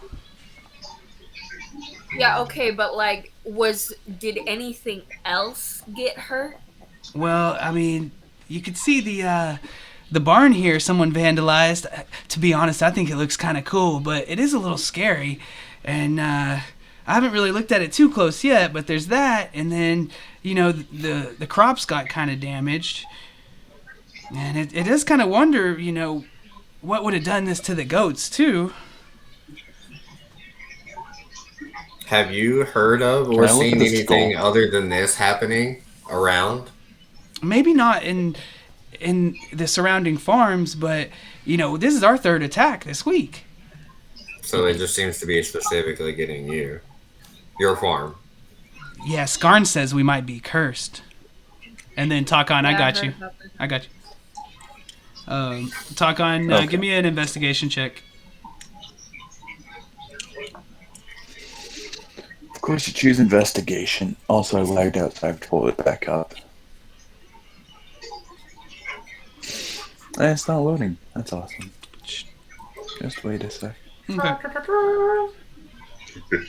While you're getting that... If you want, you can just continue on while it loads. Yeah, while that's loading, she has kind of one final point as she notices you guys kind of starting to get a little listless, I guess, kind of starting to look around for more clues and types, and she realizes that the conversation's kind of wrapping up, and she kind of starts looking around herself, and she's like, wait, oh no, where's Buttermilk? Who's Buttermilk? What is buttermilk? Who's buttermilk? That's our prize magic nanny goat. She's really important to the farm because her milk, it tastes like whatever you want it to. And, Dad likes to use it in a lot of our confectionaries, and that's how we kind of make our money. We sell our cakes and candies and things to all kinds of people.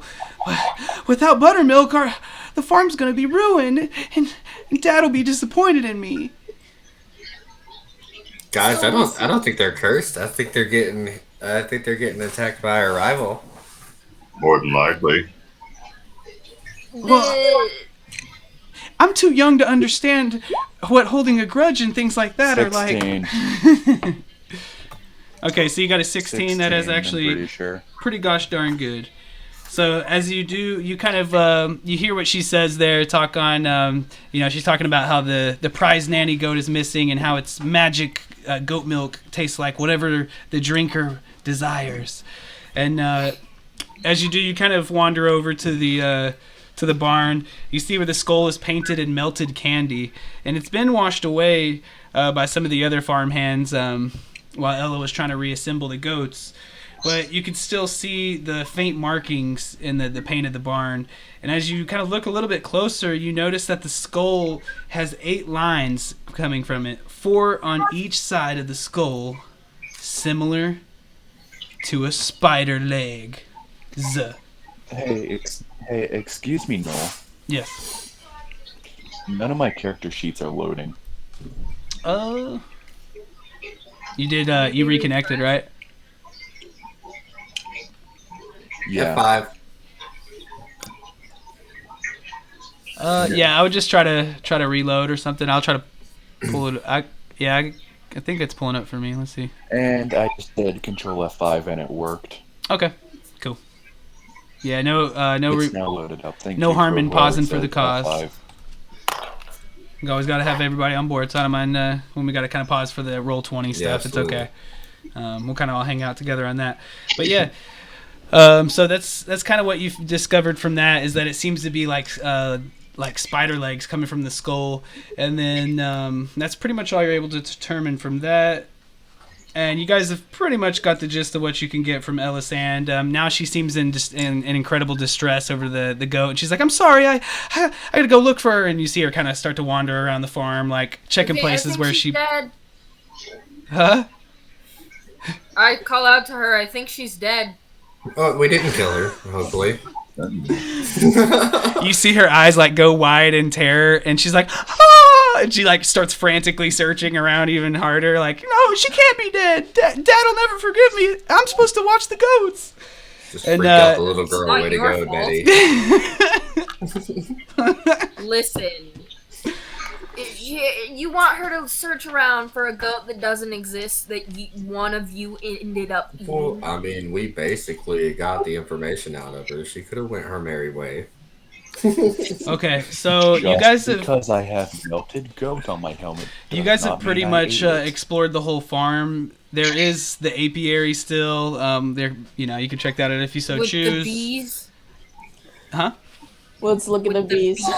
Okay, so as you guys are kind of compiling all the clues that you found up till now, you realize there's one place you haven't visited, and you kind of trot over to the apiary, and instantly you kind of hear and feel this like loud buzzing zzz, as these giant kind of candy decorated, very bright and colorful beehives out of one whoop, erupts like from Minecraft or something, bloop, and comes a giant bee, and it kind of is watching you waringly, and a couple more plop out too of some other hives, bloop, bloop, and they're all kind of just like buzzing around, and they'll kind of go to some of like the candy flowers in the area and suck up some of the sugar pollen and try to take it back to the beehive. How big are they? They're huge. Are they made of Murder Can I hornets. ride the bee? Are they made of candy? They are made of candy. Can I ride? They the are bee? not made You're of gonna- candy, but they're just giant bees. I want. You're gonna incur the wrath of a hive. I would They like they to- kind of Can I use pet these the guys. They harness their honey and use it for their sweet treats, like Werther's Originals. Maybe not. No, I'm good with this. Oh, do you guys want to get some Werther's? I'm just playing, but okay. So as you guys approach, though, out of a clump of kind of candy-like grass nearby, you see what you would call not a giant spider in the Dungeons and Dragons sense, but in IRL sense, a giant spider. Like a large tarantula-sized spider, kind of jumps out from the bushes, and as it does so, you can see that it's about the size of a dog, actually, so a little bit bigger than you know. It's like one of them Australian spiders. Yeah. And It's as it does, though, it kind of startles some of you, but before you can kind of draw your weapons, the three giant bees just fly down and sting the thing repeatedly. Just it's like a very brutal display as the spider just kind of curls up on itself with its legs all like and is instantly killed by these things. Is that spider edible? Can I Good pick riddance. it up? You're a little hesitant to get close, and that's kind of the same with you, Nettie, earlier about riding it. Maybe if you tried to it's just a wild animal, so it's up for you to how do you would like to try to approach it, The bees? or if you want to at all. But Can I try to be friends with the bees? how would you Maybe like to it's do done. so? Can I mimic how they fly? Mimic their behavior patterns? So you start to kind of like mimic them and waft around and everything, and go ahead and give me an animal handling with that, and we'll give Guys, you. come here. Nettie's gonna try to mess with the bees. I shall give advantage. Yeah, I was gonna give her advantage for flying too, but Mordecai wants to kind of be like, "Hey, they're doing it like this." I needed the advantage. It's a straight 18, because otherwise it would have been a nat 1. Oh, nice. So yeah, as you kind of start to like buzz around them, you notice like they look at you and they don't really pay you too much mind until you get a little closer to them and kind of like their hives. And for a split second, they all kind of buzz up around you like very angrily, and the glistening like kind of poison on the tips of their stingers kind of shines at you for a moment as they're all kind of just buzzing and hanging over you, and the buzzing and the battering of their wings is like thrumming in your ears. You almost feel like you're about to break character and panic, you know, when all of a sudden they seem to kind of circle around you and then kind of go back at ease, and you know they kind of go about their duties. They're really just collecting pollen and stuff, and that's about it. I made friends with the bees. They're not really willing to let you like ride one necessarily, but I don't know if that would count Oh no, as I making just want to friends. make friends with the bees. so as They far just as kind of clues, decided not to mess you up. That's all that happened there. as far as clues like on the ground or in the area, you don't really find or determine or anything, and then I guess it's you guys could proceed further with the bees if you so choose, if you have the ability to do so, or you could kind of gear up and discuss what you want to do now with each other, and then you kind of gotten some clues along the way. Does Did they anyone cook have the spider? speak with animals? The Do what? spider kind of died pretty easily. Yeah, it I don't really think did. it was the spider. Where were the spider webs at? Should we be concerned about those bees? Bees can the take care of chicken coop. Under the themselves. chicken coop. Can I eat the spiders? Can I cook the spider and eat it with Taken? So you guys like as Nettie's kind of distracting the bees, you're able to kind of like, you know, between Floristan and Takon, y'all kind of like have, you know, figured out this plan, like we should eat that spider. And you kind of slowly creep forward, and one of you eventually gets close enough, and you kind of stuff it in your pack to cook later, but you don't really have time to cook it right now. And then Where were those spider webs at? We saw them at the Chicken- coop. Under the chicken coop. Under the coop. And then, all right. So what else? So we pretty much explored everything that was close to us. What else do we have left? Wait, so if there's webs near the coop, shouldn't there be spiders there? I don't think we're worried about the spider right now. Good idea.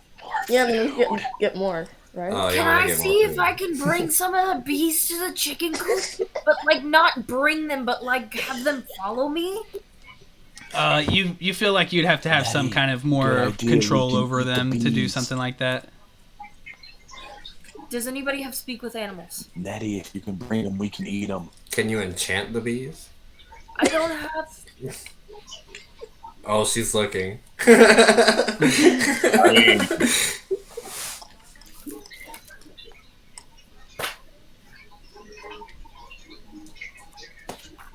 A moment, please. No worries. Gaia, don't you? I can do animal friendship, but no, it's not about. Do it.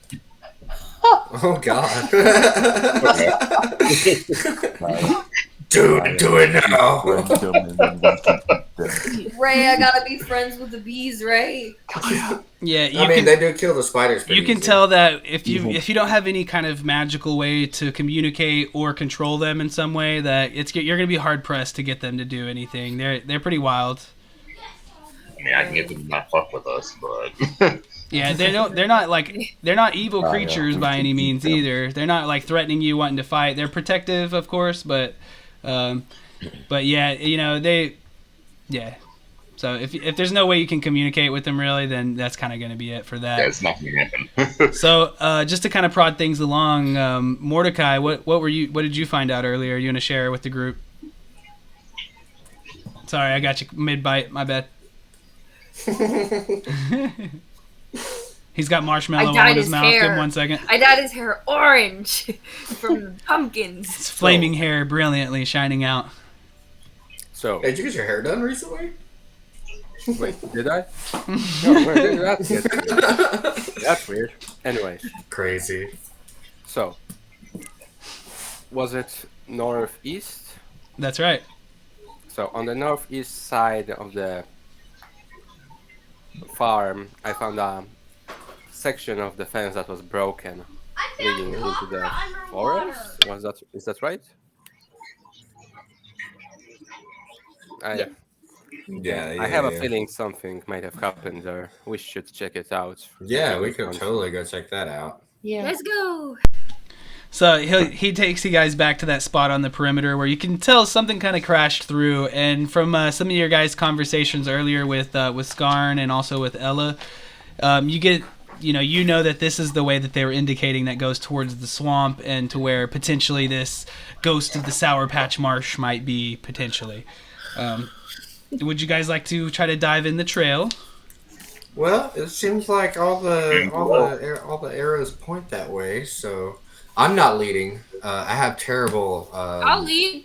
Yeah, I have terrible luck with I'll ghosts. The first one I tried to attack possessed me. Good. So.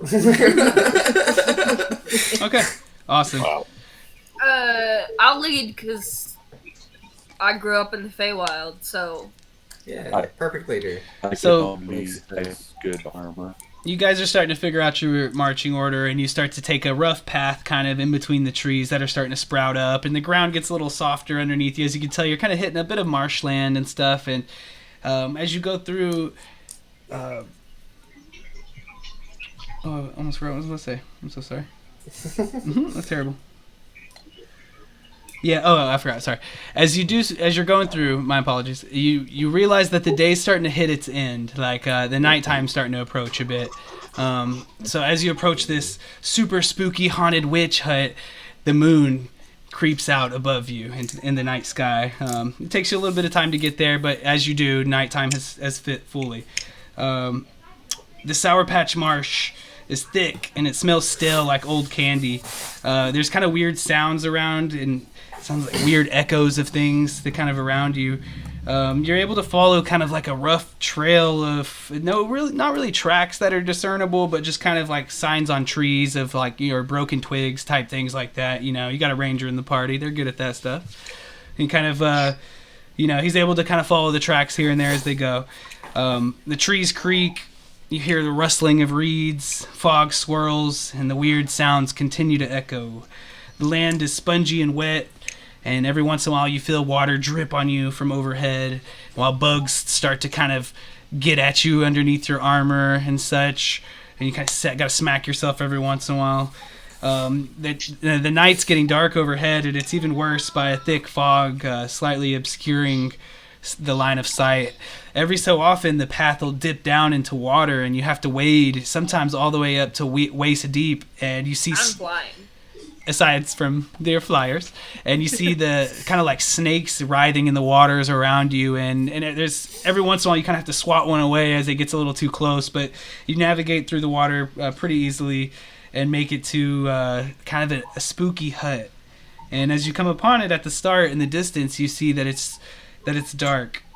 It's nestled into the crook of a tree 3 feet above the wet ground, and in the cold night the barely open door sways slightly. All of a sudden, a candle flares to life in the window, cutting through the mist and darkness. The light illuminates the swelling on the low hill.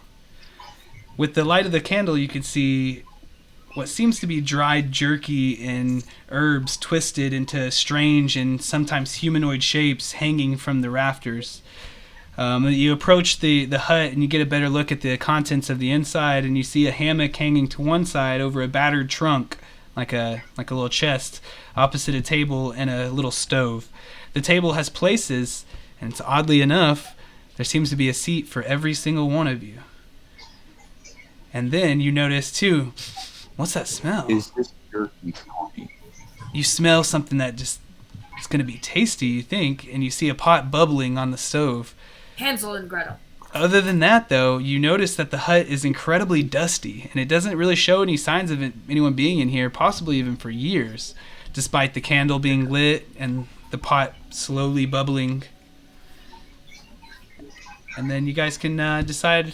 Not everybody jump in at once, of course, and let's be conscientious of others, Let's let everybody get to do something, kind of. If you want to investigate anything I just described or kind of poke around, you guys are free to enter the building without, nothing's going to tripwire you. Does anyone have an axe? I have the battle axe. Can we chop down the tree that the that the hut's on. Why would we do that? Why not? Vandalism. Well, That'd we. be cool. I'll tell you farm what. is cursed. I'll tell you Do what. wanna I will incur chop down this tree, but first, I want to use divine sense to see if there's anything. Like, hang on, I gotta see exactly what that. I gotta use divine sense to see if there's any strong evil around. Yeah. I'm gonna go into the hut before they just straight up destroy it. No, I'm gonna use divine sense. I'm gonna use divine sense first to make sure there's not any evil around. That way nobody gets messed up, and if there is evil, we chop it down this tree. Yeah, I you want to could. join You, Nettie into the hut. the answer to the question, of course, would be yes. I mean, if you wanted to try to chop it down, you certainly could. But in Nettie's kind of reasoning too, you probably do want to investigate a little first. If But- the farm is supposedly cursed, you're just gonna chop down the tree and all chance of no curse has gone out the window. It's like, do you think the curse will go away or just get worse? It's hard to say. But really quick for Atlas, as you kind of activate your magic abilities, looking for evil around you, you really, it's like when you drink something and then you get the after flavor in your mouth or something, you know, like you feel the remnants of evil above you, somewhat around you, but it's not strong enough to truly indicate that something's actually there. And that's about what you can see for evil. Evil! Evil, because it says I'm supposed to know the type, but not its identity. Yeah, it's not concrete enough for you to really get an indication of anything in solid.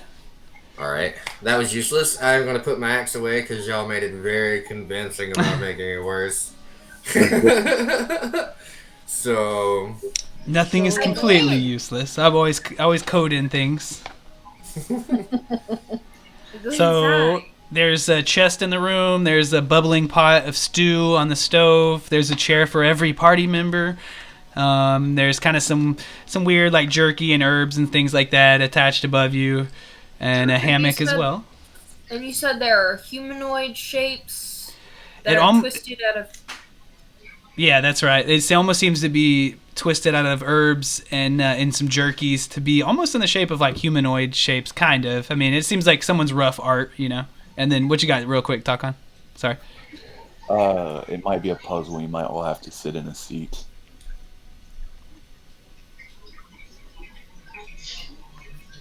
Yeah, I'm thinking that the humanoid things might also be something. How many are there? There's a bunch. I mean, it's like a countless amount of kind of varying sizes. I mean, this is like just where someone was kind of storing their food, you know, like their jerkies and their herbs, and they probably just had a bit of a twisted nature and, you know, made them look like different things, kind of. Or So they yeah, are. I don't think we can Can see I check to anything see? like... Kenna, what I you check got? to see if I know what kind of herbs they are. You get the indication, especially through your traipse through the Sour Patch Marsh. You definitely have an eye for things like that, and you can tell that there are all kinds of little herbs and things from around the area. You know, probably used for various things, home remedies and the like. Okay, I'm gonna propose this. Hold on. Is there anybody that can put me to sleep if I get possessed? No.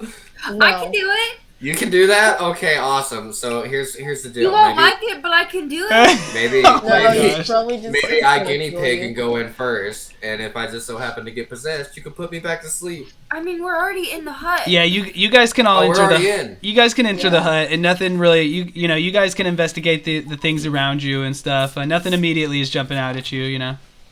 Oh. Maybe someone who isn't a meat shield with a lot of HP or high armor class should go sit in a chair.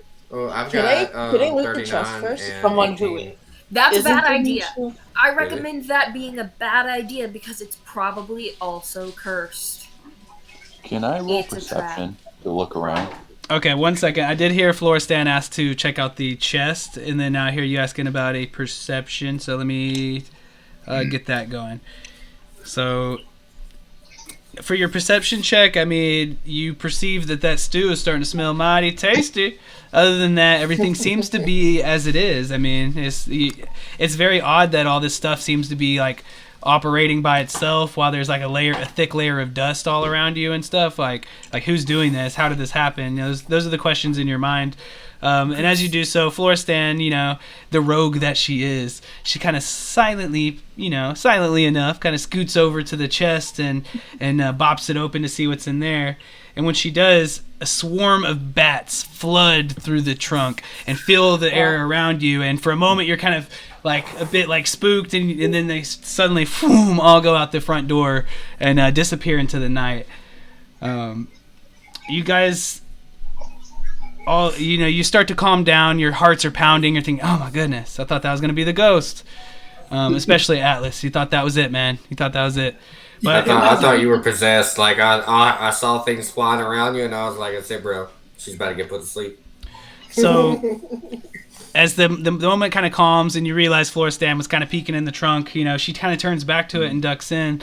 And Floristan, you see like layers of clothes, and as you go through the layers of clothes, you notice they seem to be from like older generations as you go down, like older clothes, older style clothes.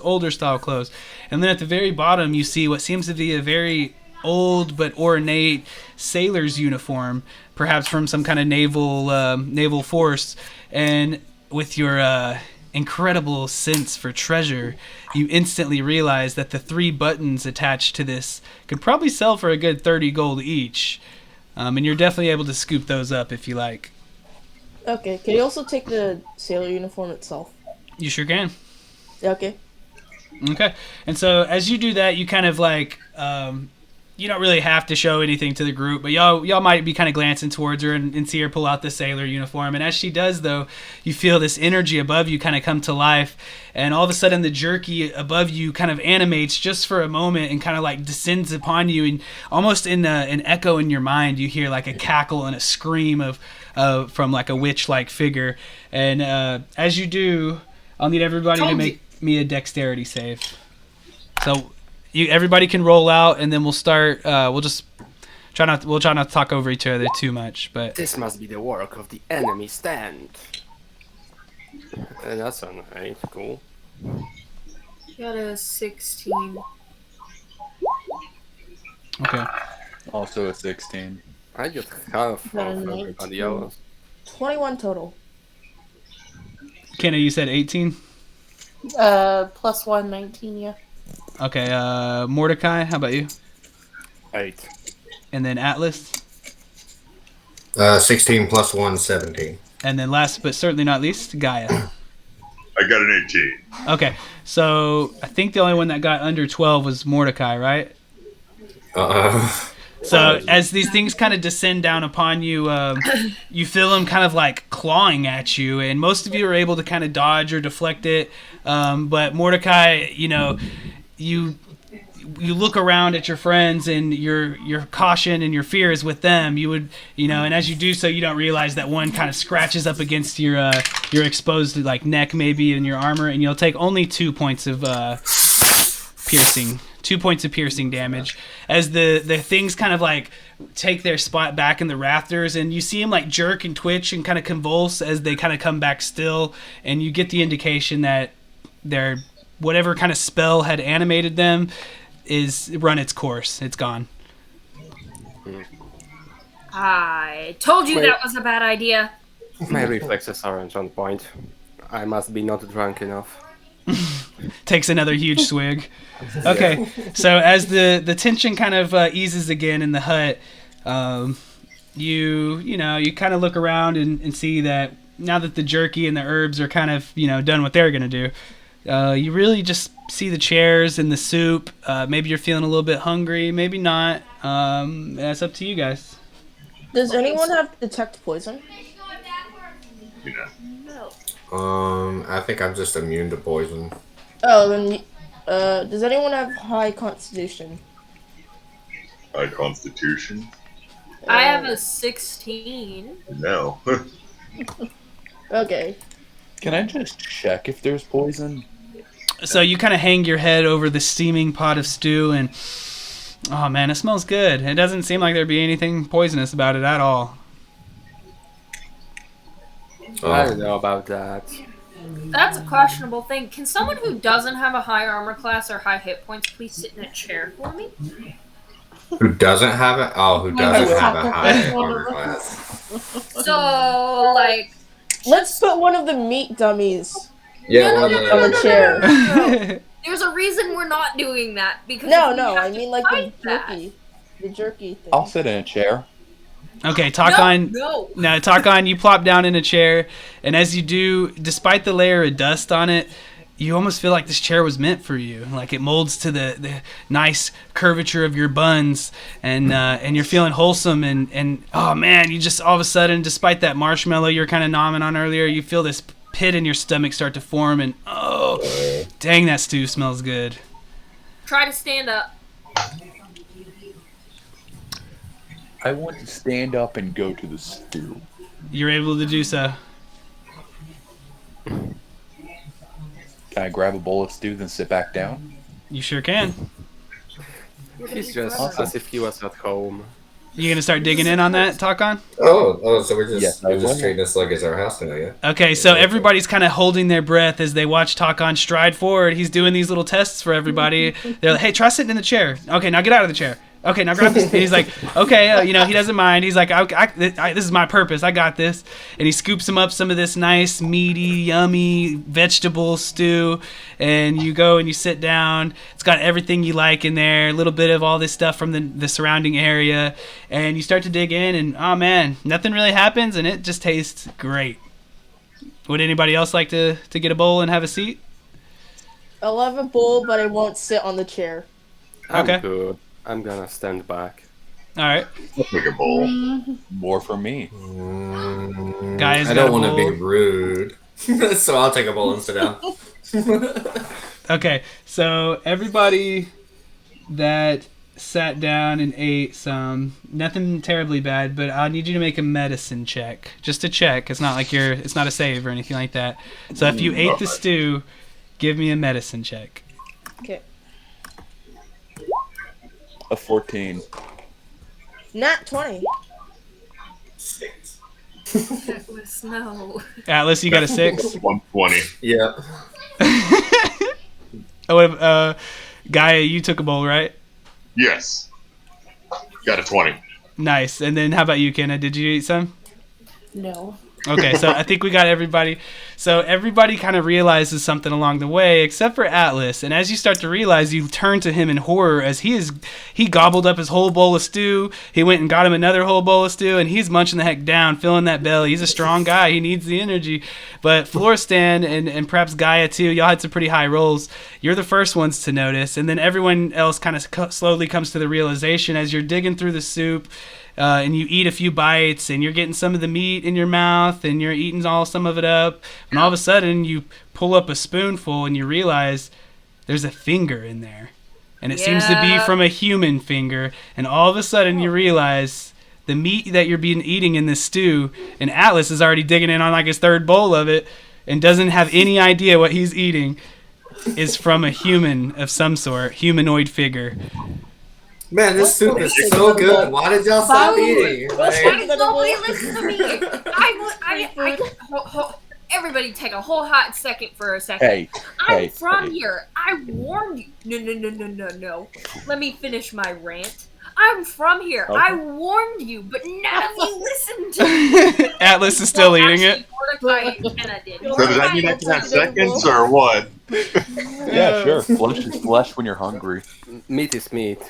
It's flesh. You're eating a human. Am I the only human? Flesh. turns eating? out I like that, Flesh is apparently. flesh. Technically, it says humanoid, so it could be something. It could be Asimar for all you know. Flesh is flesh man. when you're hungry. Atlas suddenly looks up from his bowl. It's like dribbling down his chin. He's like, "So, y'all ready to go? I'm still eating. Hold Why are on. y'all making that face?" Yeah, y'all looking at me like I done like slapped your mom or something. What's happening here? There is humanoid in that there was a being that was a living being like one of us. That's what you're eating. Well, Cool. if it's already We can dead, have we seconds, might as well right? eat some more. It's a good thing I had something to wash it down with. It's got a nice broth. Okay, so as you guys kind of digest that horror, so maybe even literally. Rations. Nettie isn't horrified. She's just kind of frustrated. She's like, So- I've warned you that there's a curse. I've warned you that this is bad, but nobody seems to be listening. So how about as a segue, It's only a Nettie? heartbeat away. Might as well live to the fullest. Nettie kind of gets a little mad. She's like, you guys need to listen to me a little more. I know this place. And she kind of flies out the door. And as she does so, she sees some tracks off in a different direction than from where you came, going deeper into the swamp.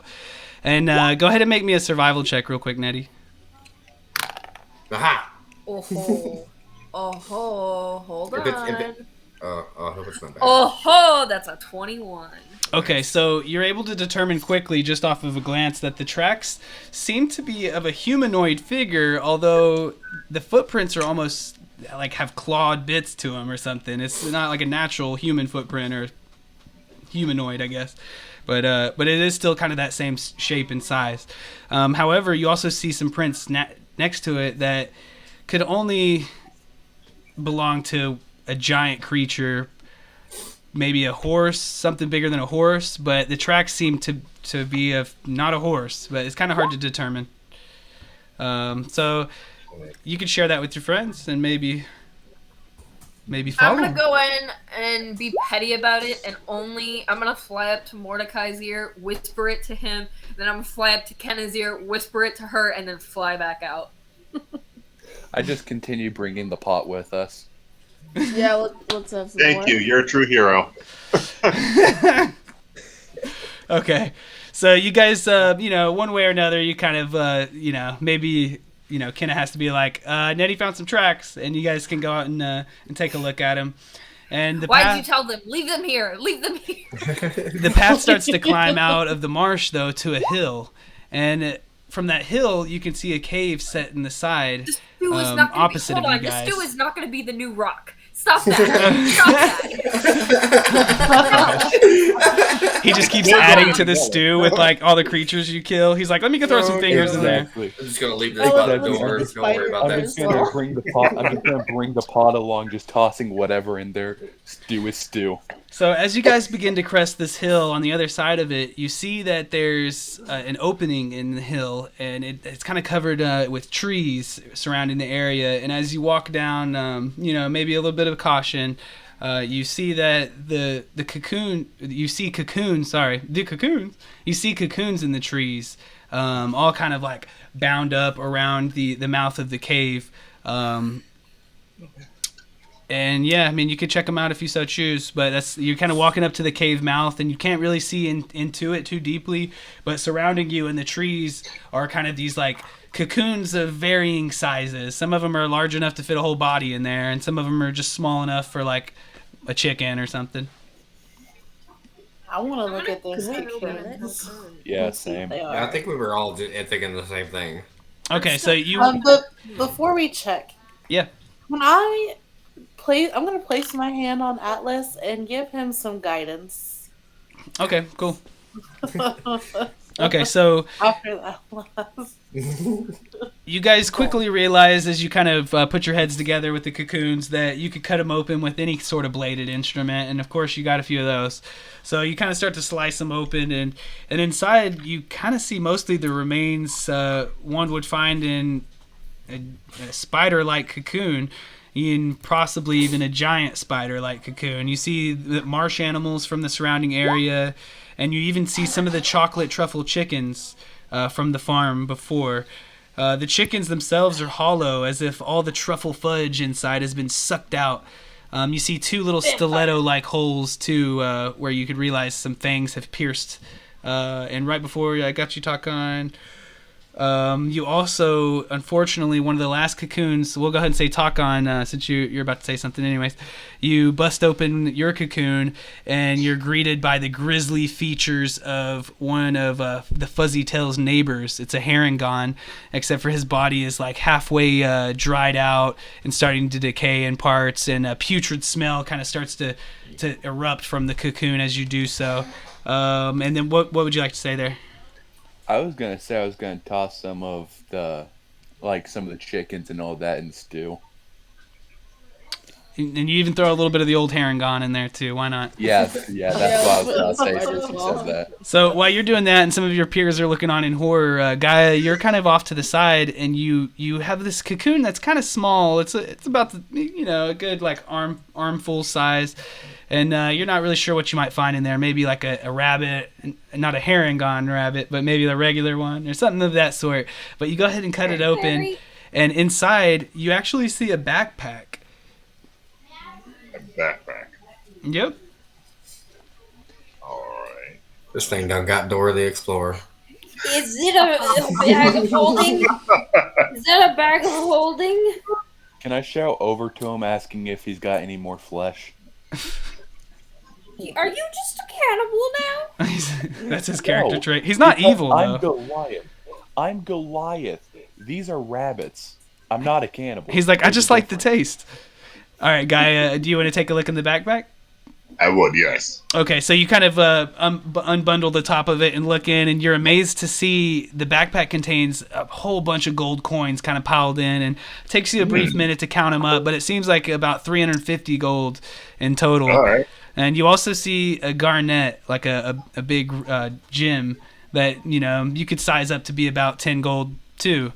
In addition to that, though, after this, you're kind of having to like dig through these gold coins. There's so many of them, and all of a sudden your hand hits something a little different, a little sticky actually. And as you kind of like pull your hand out, you're not even grabbing the wand; it's actually stuck to like the top of your hand. And you grab it with your other hand, and you realize that there's also a bottle stuck to the other end too, and that's a potion of healing that you can take. And as you kind of like stick this bottle off of what appears to be a wand that's been made from some sort of silk that's been kind of like bound up together. This is actually going to be the magic item for the adventure. Unfortunately, a lot of things that, like, say if someone wanted to use this, you'd have to become attuned to it, and then and if you do, you'd have to take a short rest to do that. Which you guys could probably do that right now. Honestly, it's not like there's any reason. But if you'll go pull up the handouts tab, I'm going to make that viewable to all players. It's called the Wand of Web. So the way that Adventure League works for you, Gaia, is that at the end of this adventure, everybody gets a copy of this. Sorry, hit my mic. Gets a copy of this magic item, and I can go over more details with you on that. So let me save, and it pops up now. And just while I'm on the topic, guys, you might see the event award. I went ahead and showed that one early, and y'all probably thought that was the magic item for the adventure or something, but it's actually not. This just a quick, probably should have said a lot of this at the start, but this Liar's Night adventure for Adventurers League is actually time exclusive. It's actually free to download, but you can only run this adventure all the way up to the end of the year. And if you do, everybody who's a part of it, including me for running it, we get this event award called the Herringons Club.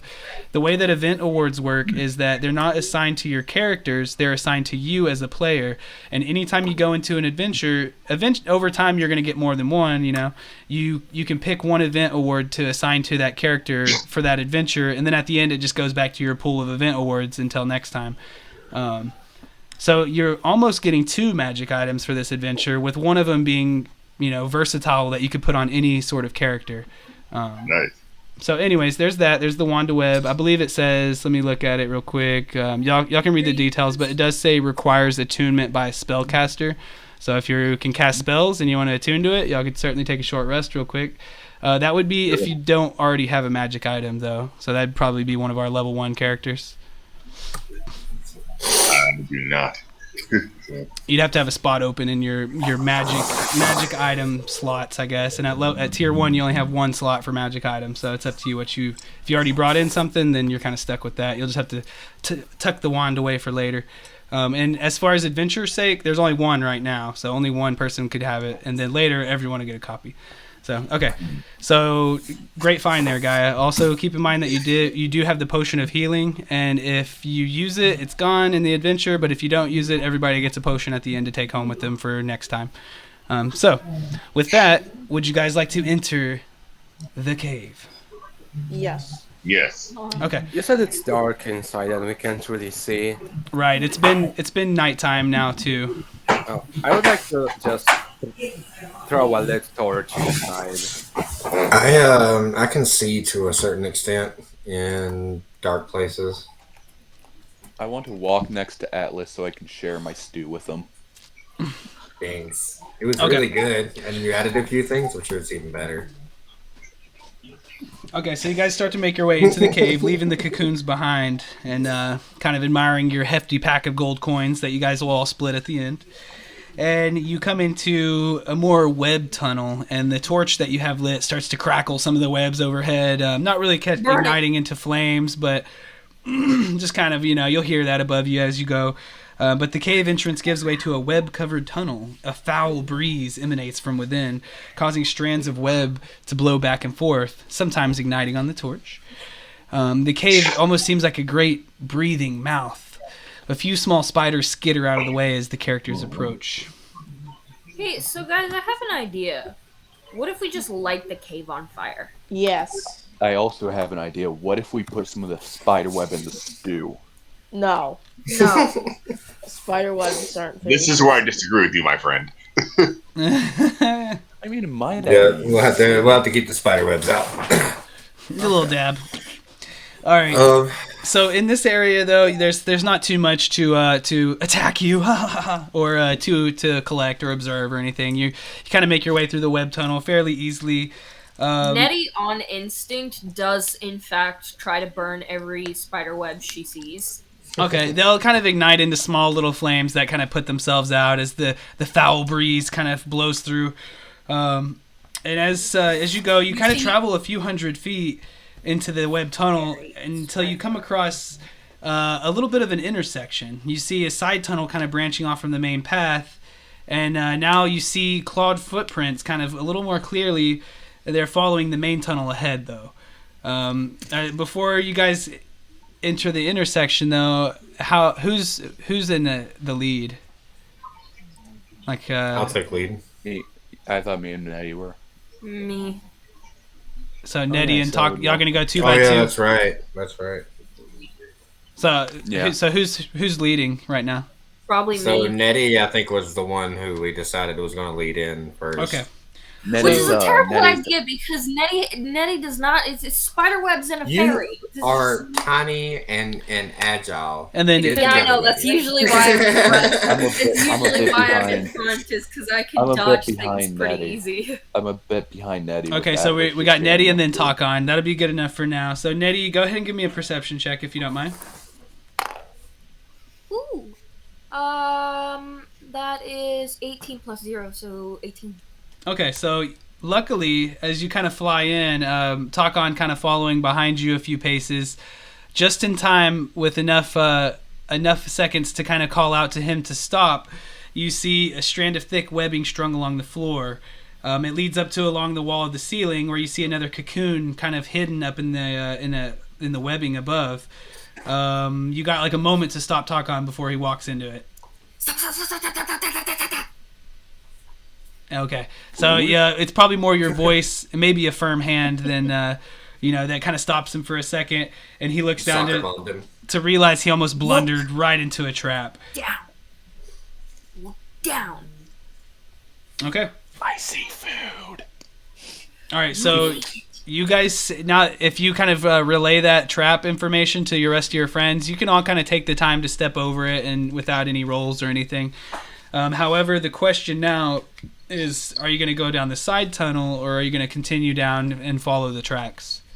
Can I roll a perception?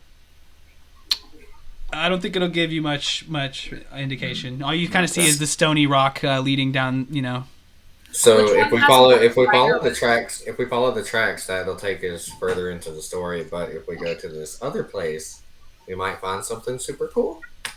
Or Which food? one has more spider webs? Actually, they do seem to get a little deeper on the side tunnel, I suppose. Yeah, okay, let's go light it on fire. Nettie, I'll take the lead from you if you want to go down the side tunnel. I want to go down the side tunnel, but I want to light all the web on fire. Okay. Okay, so you guys go down the side tunnel, and it leads to a 30-foot diameter room.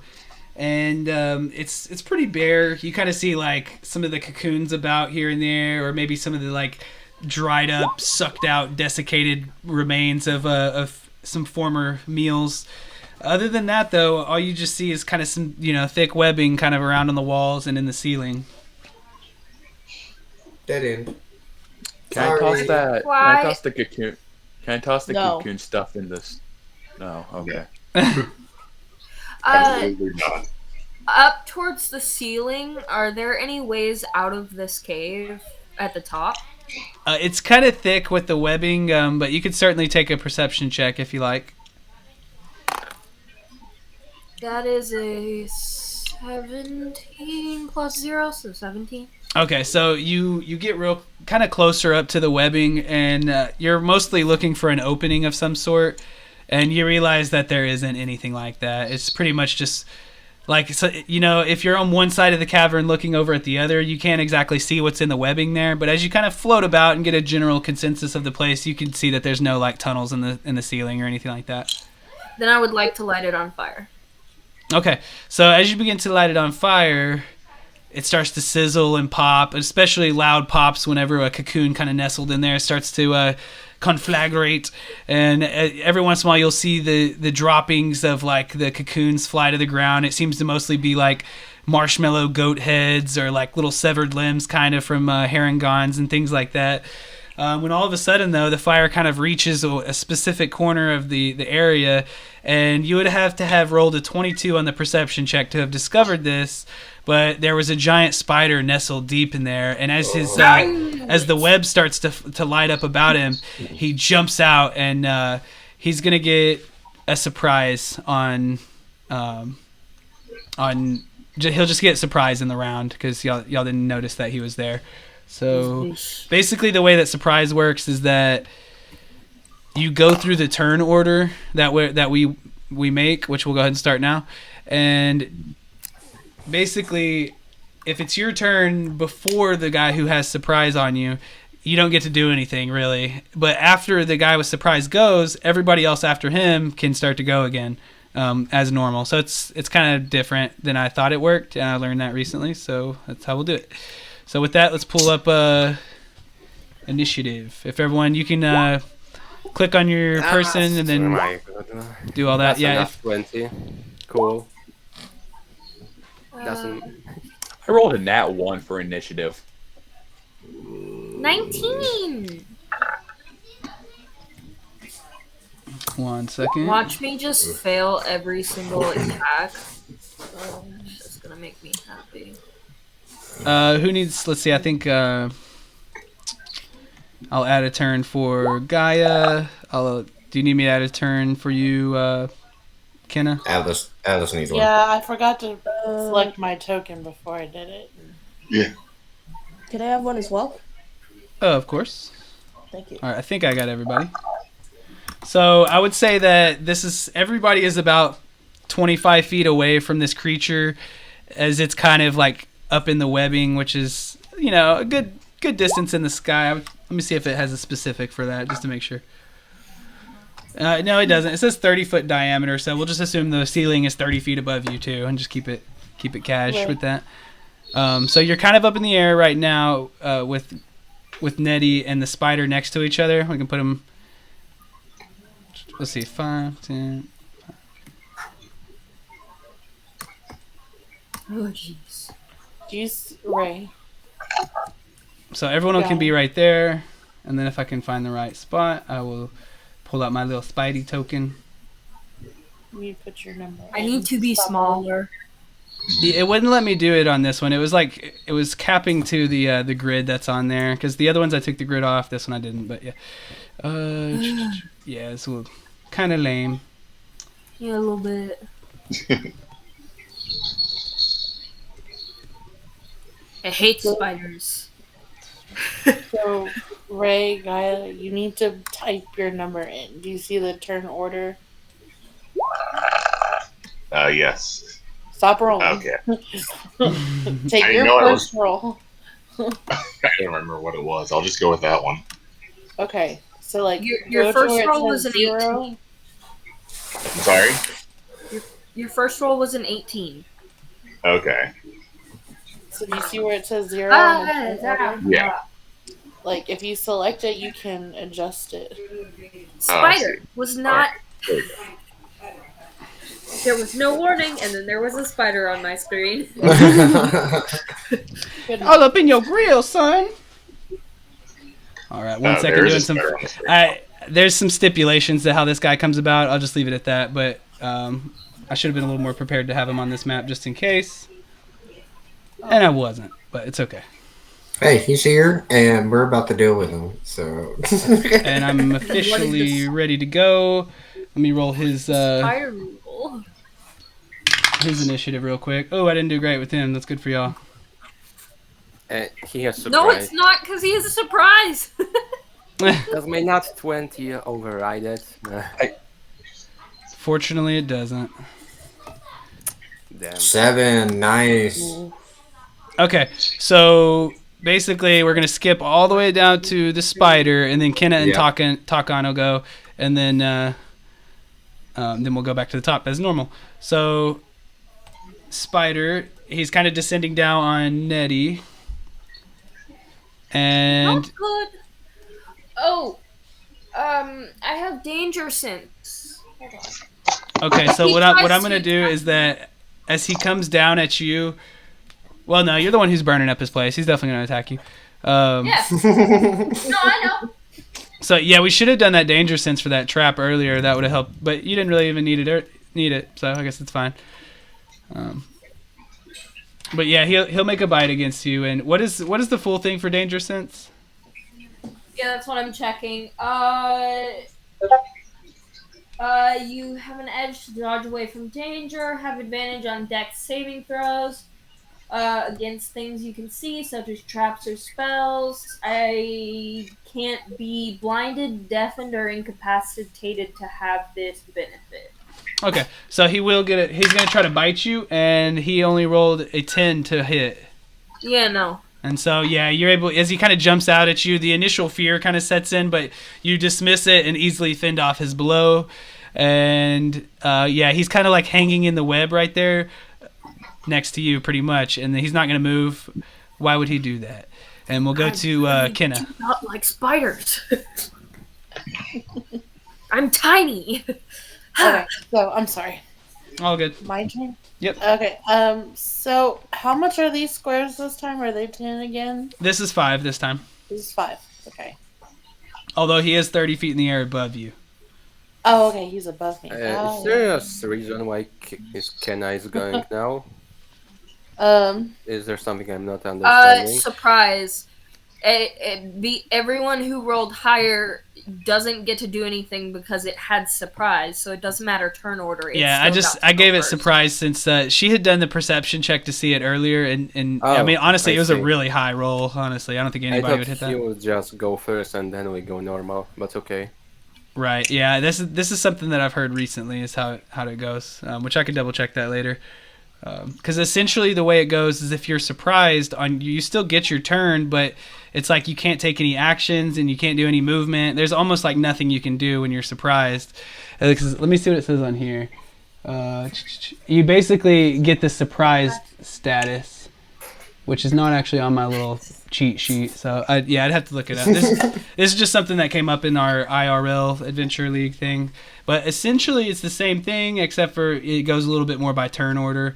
So yeah, it is what it is, but I can verify that later. But kind of different means to the same ends. And yeah, Kenna, what you got? Okay, so I am going to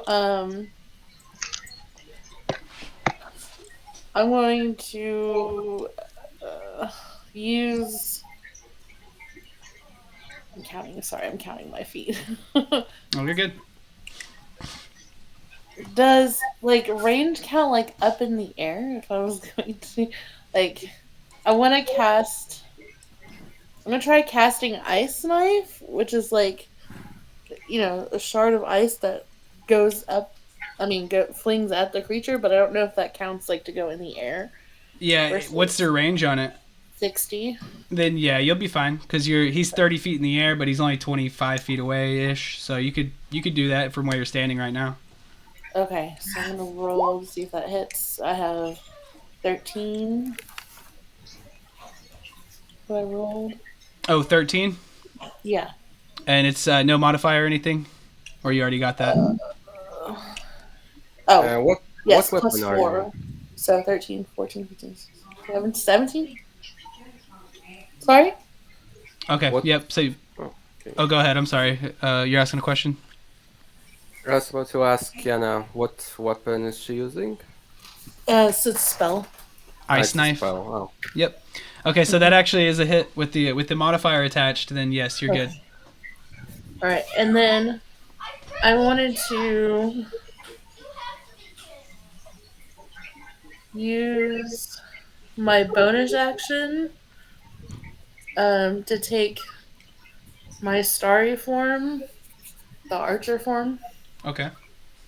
and does that mean I just take the form, or can I actually hit with it?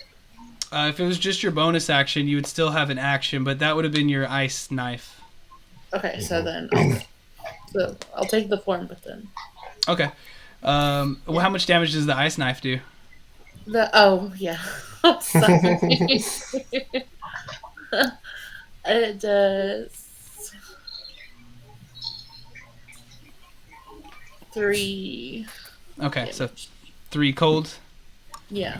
All right, so yeah, you kind of hold out your palm, and this like sliver of ice forms in it, and you're able to just fling it upwards, and it stabs directly into like his abdomen, and Nettie, you see it kind of screech out like right in your ear, and it almost kind of loses its grasp on the webs it's holding, but kind of regains itself there, and yeah, you got a good hit on it. Yeah, you could move if you choose. You used your bonus, you used your action, so you can move if you like. Or you don't have to. I'll just stay here. I'm good. Okay, so we'll end this round with talk on. Okay. I would like to move closer to it. Okay.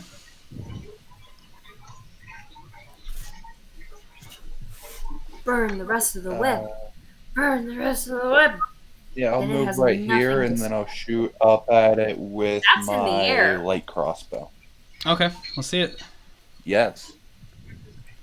Oh yeah, I need to roll. Wrong thing, sorry. Well, 4. So yeah, you watch as your bolt kind of just like sticks into the web around the spider, and it's kind of held fast. Actually, it's a 10. It's probably still a miss, but those attack rolls show up automatically for you. Okay, yeah. Okay. If you added it all up to a 10, then still that's you just watch the bolt kind of stick to the web and kind of stops it. So with that, we'll actually start our true first round, unless you want to do anything else. Talk on, and we'll start with Floristan. Can I make a flaming arrow with a torch? If you want to take an action to start crafting that, then on your next turn you would have the flaming arrow. I would allow that. Okay. I'll just shoot it with a bow then, with my bow. Okay. It was a short bow, I think. 1 moment.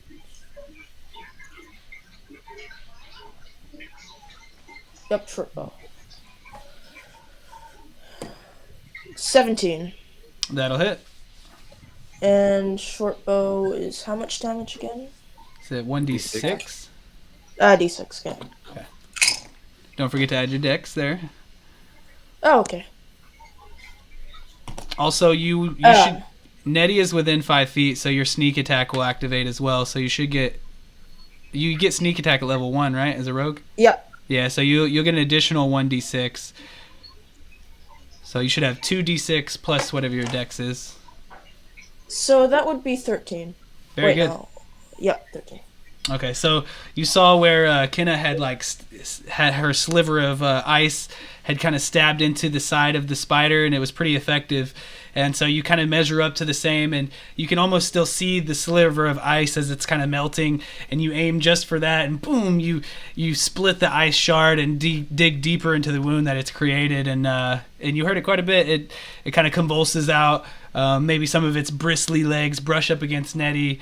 Feels a little creepy. but it is still a little bit alive. And anything else from you, Flora? I'll just move somewhere else where it probably wouldn't see me.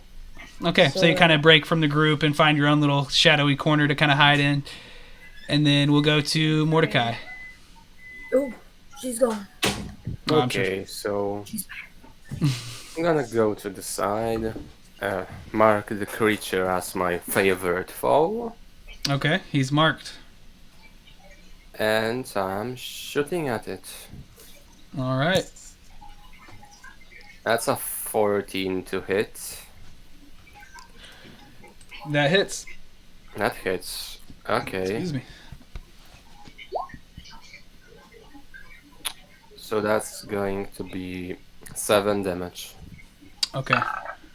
Very good. And that's it from me. So you kind of hit a different part of its body than your friends have, but it's a very forceful shot, and it digs deep into it. You see like some ichor start to bubble up and ooze from the wound, and drop heavy to the stone floor next to you. As your attacks are mounting up to be quite effective against it. That being said, we'll go to Gaia. All right. I'll move up a bit here. Can't really do much from way over here. Should be good enough. The squares are 5 feet, so it's not that far. Okay. Go about But right. there is distance because it's still up in the air. Yeah, that's what I was thinking. The spider's in the air, right? Yeah, that's what I was thinking. He's about 30 feet above you. Yeah. So, like, where we were on the bottom there, like where I am right now, am I on the floor? Or is, like, the floor, like... Yeah, you guys are on ground level. Okay. Nettie's not. So, like, if I were to move up here, say, I would be in the air now, right? No. No, I see what you're saying. No, it's not. No, yeah. Okay. You just gotta imagine there, buddy. I see what you're doing. Okay. All right. Okay, so what you got, Gaia? I'll just move up here and chill for now. Do you have any? You don't have any kind of spells or anything? Bardic Not Inspiration. that that would hit it now. Okay. Yeah, you Bonus can. action. Way up there. One of y'all can knock it down. I can do something. You got a dagger you can throw? Bardic Inspiration. I do have a dagger. Yes. You could throw your dagger if you want. You could use your bardic inspiration if you want. But just keep in mind you only get so many of those, and they only last 10 minutes. So it probably if you use it on this. Yeah, if you use it on this encounter, then you're not going to have it for a later one. Yeah, perhaps. I'm saving it for now. This doesn't seem like it's really worth it. Okay, so you just want to try to flick the dagger, or are you just going to hold on? Yeah, we'll flick the dagger at it. Okay, you get a d20 plus a dex. Actually, I was looking it up earlier, and you can still use strength for thrown weapons. Oh yeah, because that would the daggers are versatile. They can throw the property. 13. So yeah, if strength's better for you, you can do that. What did you have? 13. Is that with the modifiers, with strength and proficiency? Yes, that is with the modifier. And the +2 from proficiency too? Okay, that would be a 15 then. Okay, so that actually makes the difference. You hit him. Okay. Awesome. That is 1d4. And then plus your strength or dex, however, which one you want to use. Yeah. 3. That'd be a 5 damage. Okay, nice. And so again, as there's kind of a dribble of this this kind of ichor falling from above you, you kind of just like flick your dagger up into the darkness above, and all of a sudden you just feel and see a rush of this kind of ichor like splashing up on the ground as you realize this thing's getting pretty close to death. With that, let's see what Nettie can do. What you gonna do? What you gonna do? So, if I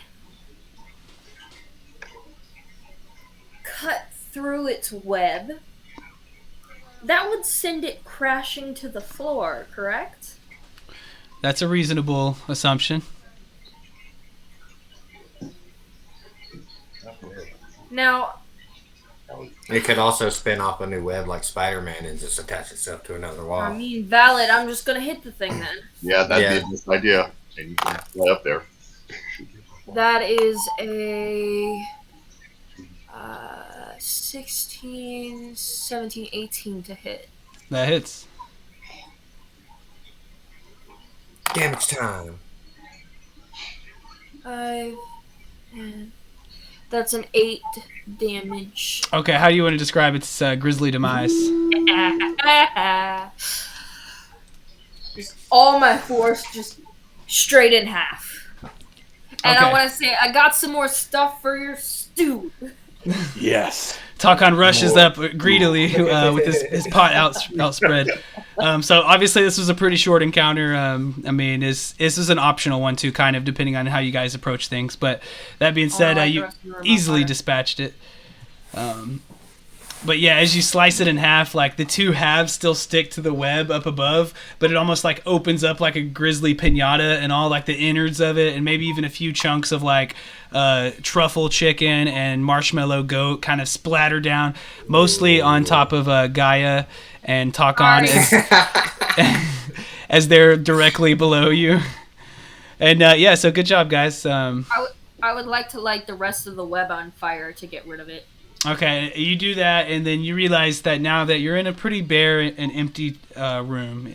Perfect. And I so, feel much better. I'm just gonna go up to Gaia with a cloth and be like, "You got a little right there." Oh, thank you. Thank you, much appreciated. you like dab a little away, feeling like you did something, but she's just like covered in it. Okay. I will feel bad, but I killed a spider, and that's much better for me. So It's a good strike. So, as you guys kind of recollect yourself, you kind of move forward. You kind of retrace your steps back to the tunnel. And as you proceed forward, you start to feel a bit of a wind kind of picking up through the tunnel. And as the tunnel starts to narrow, it's not too narrow, but you feel the wind, kind of getting more pressure to it and gaining in strength. And so it doesn't really matter what order everybody's in necessarily, but I'm going to need everybody to make a strength check. do I have disadvantage because I'm flying? No. Pitiful. Would it be Okay. Can I run it as athletics? No, it just says strength check, so it's more. I think it'd be more like a strength I save. got That's it. fine. 10. That's still a 16, so Okay, Got a 19, that's a 19 for me. nice.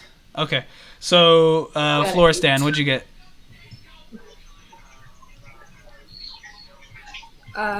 Is you with me, Floristan?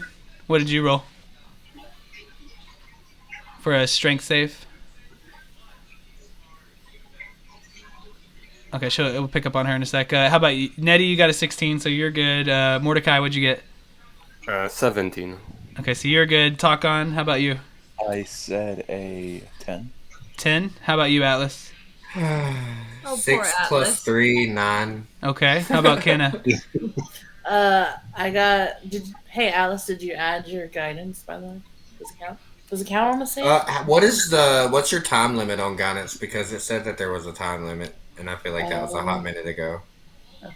1 I thought minute. it was until It's you- 1 minute. Yeah, that was a Yeah. hot Okay. minute. So yeah, that'd be out. Okay. I got an 8. Okay. And then how about you, Gaia? He said he had 19.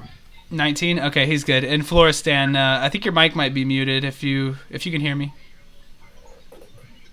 You muted it again. Seems like it. Oh, there it is. Sorry. There you go. There we go. I got a 3.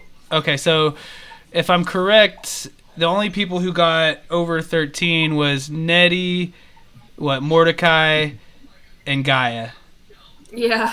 Okay. Everybody else. So everybody except for those three, you feel yourself being just caught up in this wind, and it blows you into the webs around you, the ones that Nettie hadn't been able to burn up yet. And you discover that a white goo, it's like marshmallow whip studded with chocolate sprinkles, squeezes out from between the strands of webs, and it sticks you tight. As of now, you're kind of stuck to it. So that's everybody is stuck to this like wall of marshmallow web, except for Nettie, Mordecai, and Gaia. Nettie, help me. I told you. What did I say? We burn Hit all me. the webs. What did I say? We Hit me, burn got all the me. webs.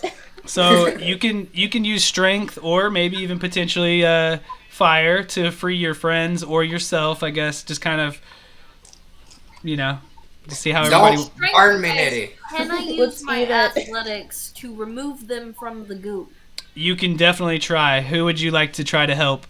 Oh, don't get Atlas. stuck. Nettie, don't get stuck helping me. Okay, so go ahead and roll with advantage because I'm sure Atlas is going to want to help you in this endeavor. Indeed. Okay, good, because that was a 2, and now I have a 16 added with my athletics, which is a 5. So a nice dirty 20.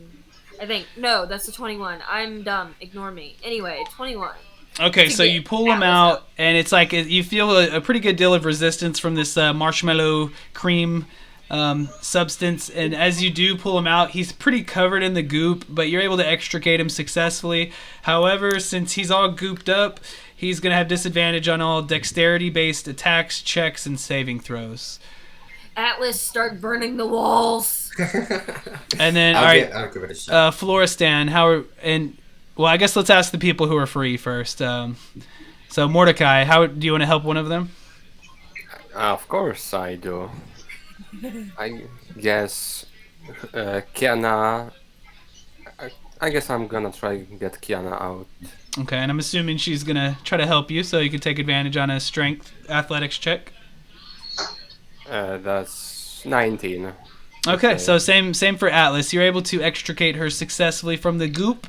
However, she, like him, seems to have just this stuff just encrusted all over her body, which is going to give her Burn the walls. disadvantage on all dex attacks, checks, and saving throws. All right, so our last person that was free was Gaia, right? Yes. I'll help out. Okay, so you got Atlas and Kenna free. You have Floristan and Takon. So whichever one you don't help will be kind of left to their own devices. Guess I'll get talk on out of there. I'll try it. Sorry, Floristan. All right, so take advantage on an athletics check. All right. A 9. That's terrible. Okay, we've got an 18. It's gonna be a 19. Okay, so definitely successful, and and same as the other two. Takon, you're gonna be kind of having this marshmallow goop all over you that'll give you a disadvantage on your dex stuff. So last but not least, you have Floristan. You could try to extricate yourself forcefully, or you could potentially use a torch or something like that. It's kind of up to you. Both ones have risks and rewards. Could I just eat it since it's marshmallow? You could, but you get the sense that it would take too long. This stuff is all over you. I'll just burn it then. Okay, so This may come stuck. as you Light do, yourself on fire. you're able to. Oh man, I got the max. So you hold the torch, unfortunately, to your own body to try to get this stuff off of you. The good thing is that you will not take the disadvantage to your dex stuff. But the unfortunate thing is that while you do so, the webbing and the goop around you starts to catch fire. Nettie starts clapping her hands excitedly and shouting in joy as your skin does start to crisp up a little bit as well, and you take 6 fire damage. Oh gosh. Well, I'm half dead. This is why we listen to Nettie and burn the spider webs when they're She there. did. She was the only one that listened. Okay, so that's it, and I'll tell you guys that have the goop on you. You could try to get it off of you or burn it off of you if you don't want to take the dex, but that's up to you. You'll probably take damage. Yeah, I'm going to set to start burning the walls so that doesn't happen again. Do we have any healers? Could someone heal me? I've got lay on hands, but I feel like that's a bit overkill for. I'm literally at 2 You can- HP, please. You can use as many points of that as you see fit. So here's the deal, guys: is we can't tell each other HP numbers. Ah, okay. Got it. But you can give each other a semblance of the way you look, you know? Like, he knows you're level 1, and you could say, I'm about at half health. So, you know, he's a smart guy. He could reason how many numbers to give you. Oh, okay, got it. Okay, good, Atlas. Because I'm almost on a dead. scale from 1 to 12, I'm about a 10. Okay. I'm almost dead, please don't. Okay. Nettie is lighting the walls on fire currently. One other thing I would point out, too, is you may or may not have potion, like some of the characters that have played before, if you would have gotten a potion of healing from a previous adventure and nobody used it, you would still have that right now to use. That being said, Gaia also found one in that backpack earlier, so he has a potion of healing for sure. I don't know if anybody else does. You'd have to check. I do. From the previous adventure, we got I potions do, of but healing. mine are tiny. So yeah, Mine are it's up. fairy size. That's up to you to share that with her if you want to. I mean, I'm not going to tell anybody how to play your character, but I'm just, I'm giving you guys options. Okay. I will share the potion of healing because I want everyone to be at least not so almost dead. What, 2d4 plus 2? Gaia, you can roll that out if you want. 2d4 plus 2. 2d4 plus 2. And that's how much healing she'll gain back from drinking this potion before you guys proceed further. It's going to be 7. There you go. So, Floristan, you gain 7 HP back through the power of friendship. All right, so nobody wants to try to get the goop off of them. You're just going to deal with the dex, or do you want to try to take the fire, or how do you want to do that? I think I'm going to deal with the dex. It might actually help me. I'll take the fire. Okay, so talk on. You kind of see what I'll happened to just take the fire. Floristan, and you kind of grit your teeth, and you deal with it. And I lost my dice. Oh my That's gosh. on you, brother. That was like the most epic roll ever, and it was only a 1. So you'll take 1 fire damage, talk on. And now you won't suffer that those dex negatives anymore. So Atlas said he was going to keep it, and then Kenna, what do you think? You're going to keep it? Are you going to dance through fire? It's just if you use dex a lot, it might hurt you. If you don't, then it's not going to hurt you.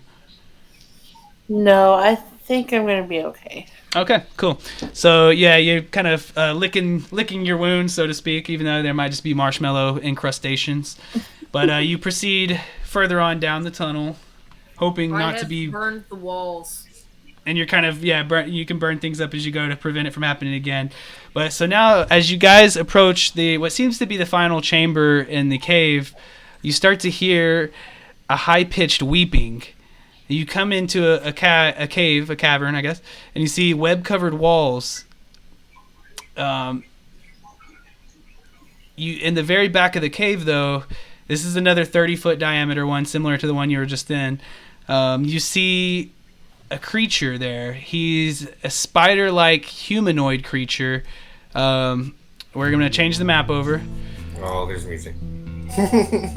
So you see this creature. He's an ettercap, which they are humanoid spider-like creatures. He doesn't like to stand on 8 legs. He's a very humanoid like you, but as you can see by the icon there, his appearance is much different. And you guys can kind of rearrange yourselves however you see fit, except for Gaia. Let me get you on there.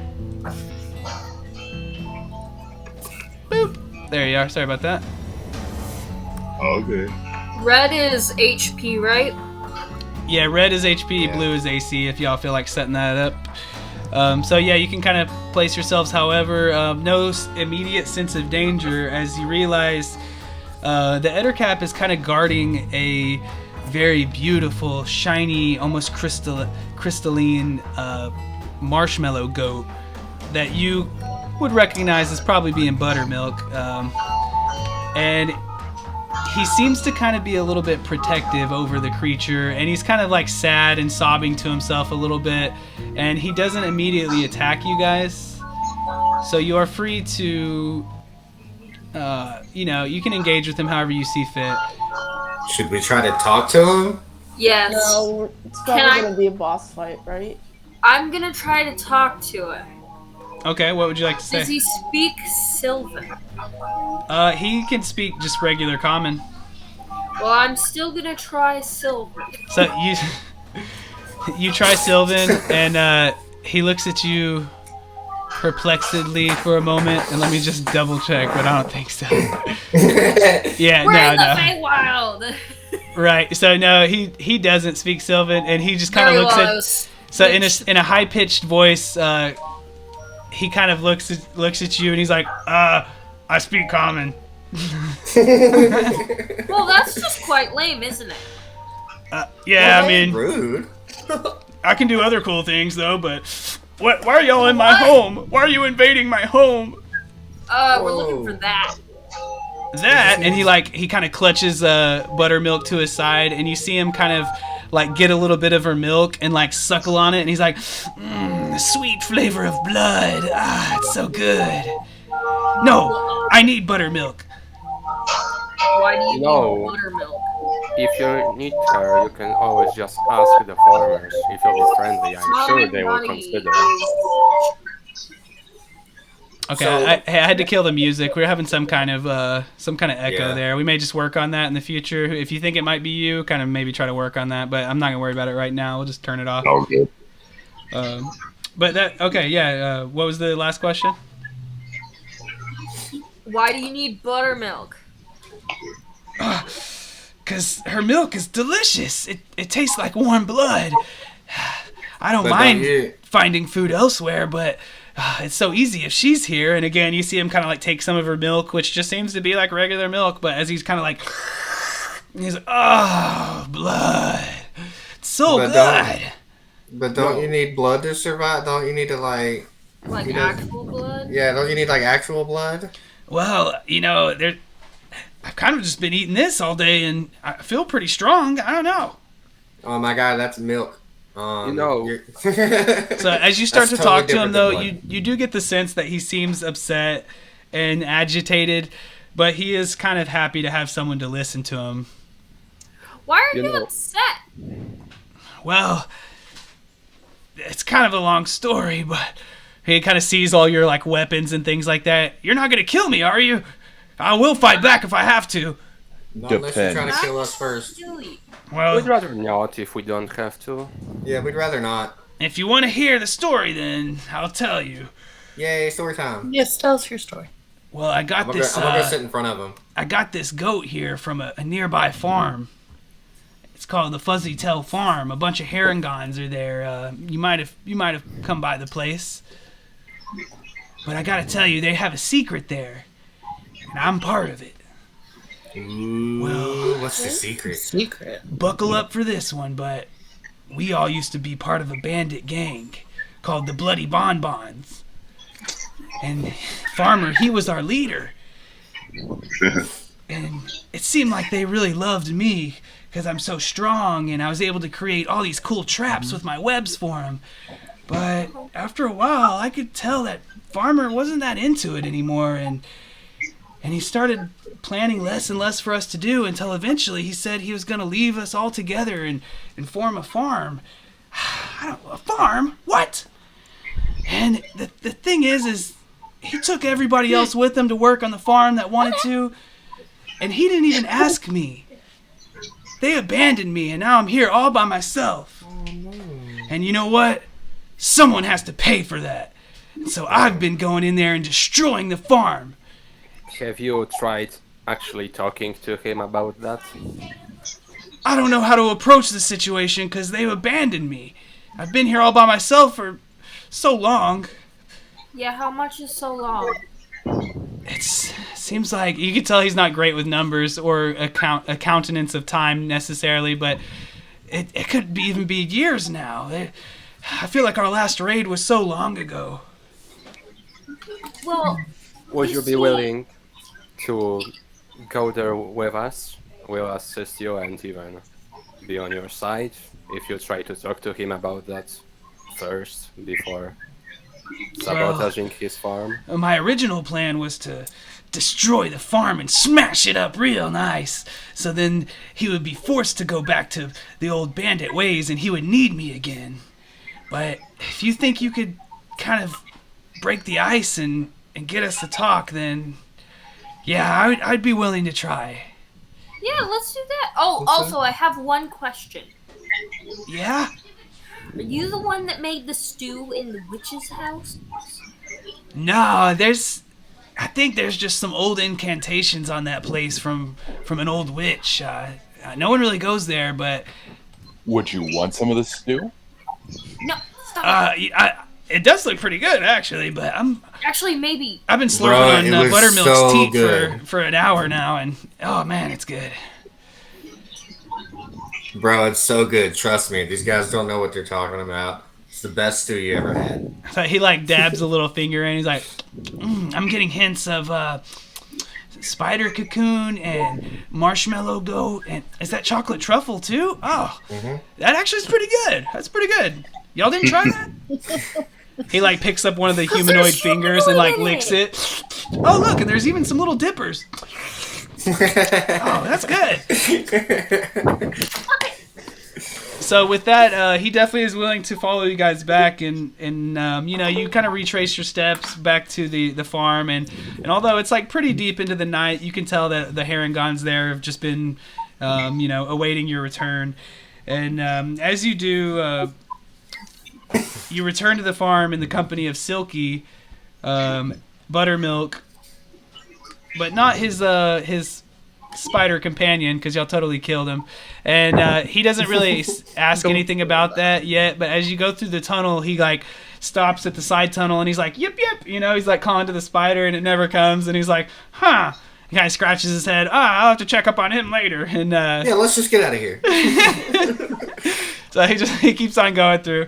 You guys make it back to the farm, and you see the Herringons approach warily. They see the hulking form of the Ettercap, Silky Grim Shadow, with you, and they come out wielding clubs, pitchforks, axes. They look like they're ready for a fight, but they watch in amazement as Silky waves and kind of utters out like a meek, hello. And with that, Farmer storms out. What is going on here? What are y'all doing? Goody and his daughter come out. Sir. Let's like take a second. Let's take a second and chill. Everybody like take your like you're like here. Let's go down here. Everyone just chill, smoke a bong, relax. Let's sit in a circle. Where's my Herringon hash pipe?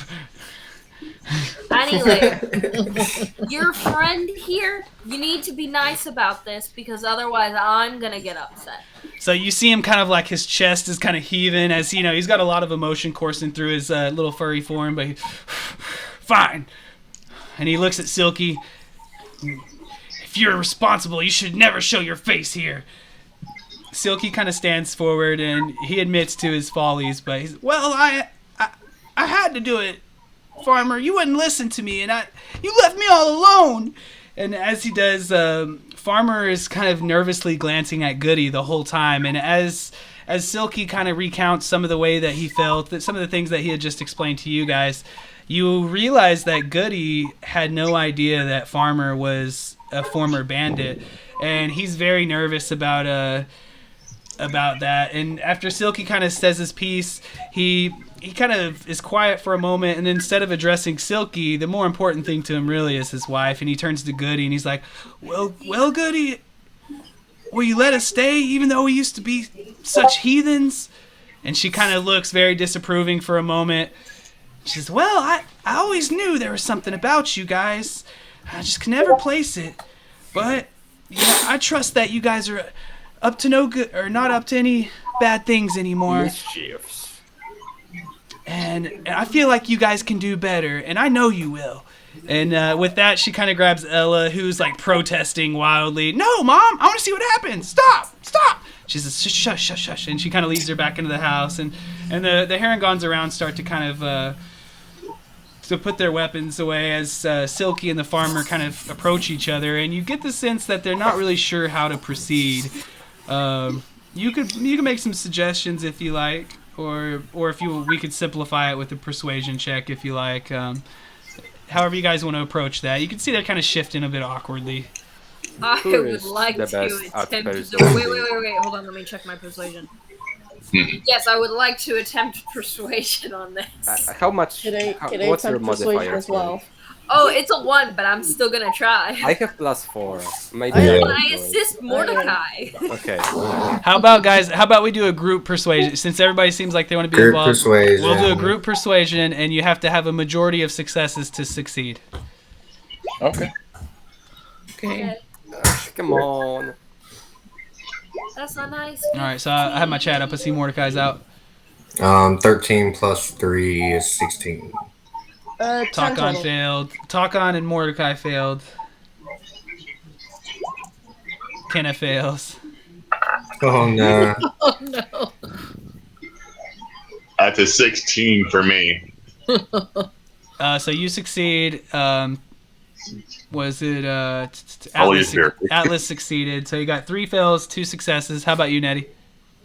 Oh, I got a 15 plus 1, so 6. So now we're even. Florestan, you're the tiebreaker. What you got? I have a 10. Wait, no. Yeah, 10. Okay, so that'll say that since y'all team up, that's just good enough, barely. It's kind of icy at the start. But you kind of get the hint that maybe if you proposed something that he could do to help around the farm, you've already kind of told, Farmer that he needs to listen because it's worth hearing him out, which counts. You could also, as you guys are kind of like throwing out some ideas, perhaps, Farmer also speaks up and he's like, and if you're going to stay here and help us, Silky, you can't eat anyone. And then Silky's like, well, could I get buttermilk? And he's like, well, if that'll keep you from eating everyone else, then you can have some of Buttermilk's milk. Are there any other ways that you might want to try to suggest that, they could smooth this over from anybody? Aren't spider webs like waterproof? Maybe he can make like temporary repairs if a roof gets That's what I was damaged or thinking. something. Especially that chicken coop. I'd be more than willing to try. That's a great idea, Mordecai. I could definitely do that. Can you make an umbrella? Like a tiny one. Oh, he can make. Is that just for hammocks. you, or? Yeah. Can I have a tiny spider woven umbrella? Well, if they'll let me stay, then we could probably talk about that. Well, you are of spider descent, I guess. So they can lift 8 times their weight. So I imagine that would be good around the farm as well. You see him So like catching- flex out, and he's like, catching "Yeah, I'm real insects strong, is all. Atlas. You're right. I'm real strong. I can help." Also, just catching insects with the web is always good on a farm, right? I think so too. There's a lot I can do with it. If only you'll have me, farmer. Just stay away from the bees. Oh, right, the bees. Yeah, they do seem to hate spiders for some reason. Yeah, stay away from them. All right, anybody else with a quick, just for flavor, throwing it out? We'll go back to If we have the to home go screen. back, I will- Back to home screen. Back to home screen. So after kind of a slightly awkward intro, and your suggestions kind of start to edge in on Farmer, and Skarn even comes up and he's like, Farmer, we did kind of do him a little dirty, and if I'll help keep an eye on him. We could rehabilitate him. And Farmer says, well, I guess that about settles it. And you know what? Since you guys are so helpful for the farm this time around, I think, and he like claps his hands together, we should have a feast. And Absolutely. now it's the middle of the night, so how about tomorrow? Yeah, that's totally fine because me and Takon What time have is this? the rest of this stew to eat tonight. Yes.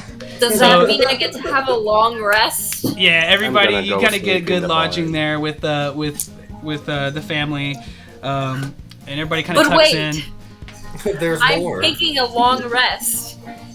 You see, this is something I've waited for. Oh, in your sleep. Okay. Yes. I have waited the entire time we've played to take a long rest, Jesus. but not with this music. Okay, so this actually can tie in pretty well. So in your dreams, Nettie, you're visited by a fairy dragon, and You gotta get rid of the music. I can't. Yeah, the music is pretty loud. oh my bad, I'm sorry, I It's restarted not on that here. up for me. Ding, ding, ding. There Okay. it goes. So, in your dreams, you're approached by the familiar fairy dragon, who usually will give you good tidbits of information, but interlaced with Hi, Cornelius. some tricks, trick or treat. Hey, it's me, Cornelius. But in his draconic laced voice, he tells you of the feast tomorrow, and he says, if you could sneak some of the food off, or if they'll give you some, there's a place where you could sell it. And then he kind of, in your mind, you see this like path leading to like a nearby town of like in a confectionery shop where they're like, there's like a sign posted on it that's like, you know, cakes needed or something. And then so you finish your sleep, and the next day you wake up, and the day's filled with preparation for the feast. Let me see. I go up to Mordecai. Mordecai, we have What to is it? steal a cake. Wait. Hold on. I'm good. Okay, fine. I go to Florestan. We have to steal a cake Why? because we can make money. How much? I don't know yet. Sounds good. Depends on how much cake we get. How much cake you need? Like, let's say, how many cakes are they making? Oh, there's a lot. The food is abound. Three. The Herringons, and especially Goody, they spend all day baking you guys sweet treats and all kinds of delicious things. Especially this one carrot cake. Oh What? my goodness! And Goody keeps saying about this is how it's our famous recipe, and all the places have wanted it. Let's Steal take the some of carrot that cake. carrot cake. Okay, so the feast begins, and like she says, that carrot cake is really delicious, and of course there is enough for you guys to kind of slide off to the side. If Florestan, if you want to do a sleight of hand with advantage, Can I assist? Could I persuade them to give me some cake for takeout to take back home? you could just try to talk to him about it if you so choose. I shall do that then. I shall ask them for a slice of that cake. And so you're telling them that this is just to take home with you. Yes. So go ahead and roll me a deception. Can I Ooh, assist? okay. We'll just leave this one up to her since this is her Yeah. thing. 12. Okay. So Goody, you approach Goody and you ask her if you could take some with you, and she's well, it is my prized recipe. You're just gonna eat it yourself, right? That's it? Yeah. Oh, well, all right. I don't see anything wrong with it then. Sure. Okay, so to wrap up the story, guys, Ella Sand is grateful to be reunited with Buttermilk. And in time, she and Silky even bond over their love of the goat, and they become very good friends, always relying on each other. You guys are able to negotiate a deal with the nearby town for your cake, and you get an extra 50 gold for that.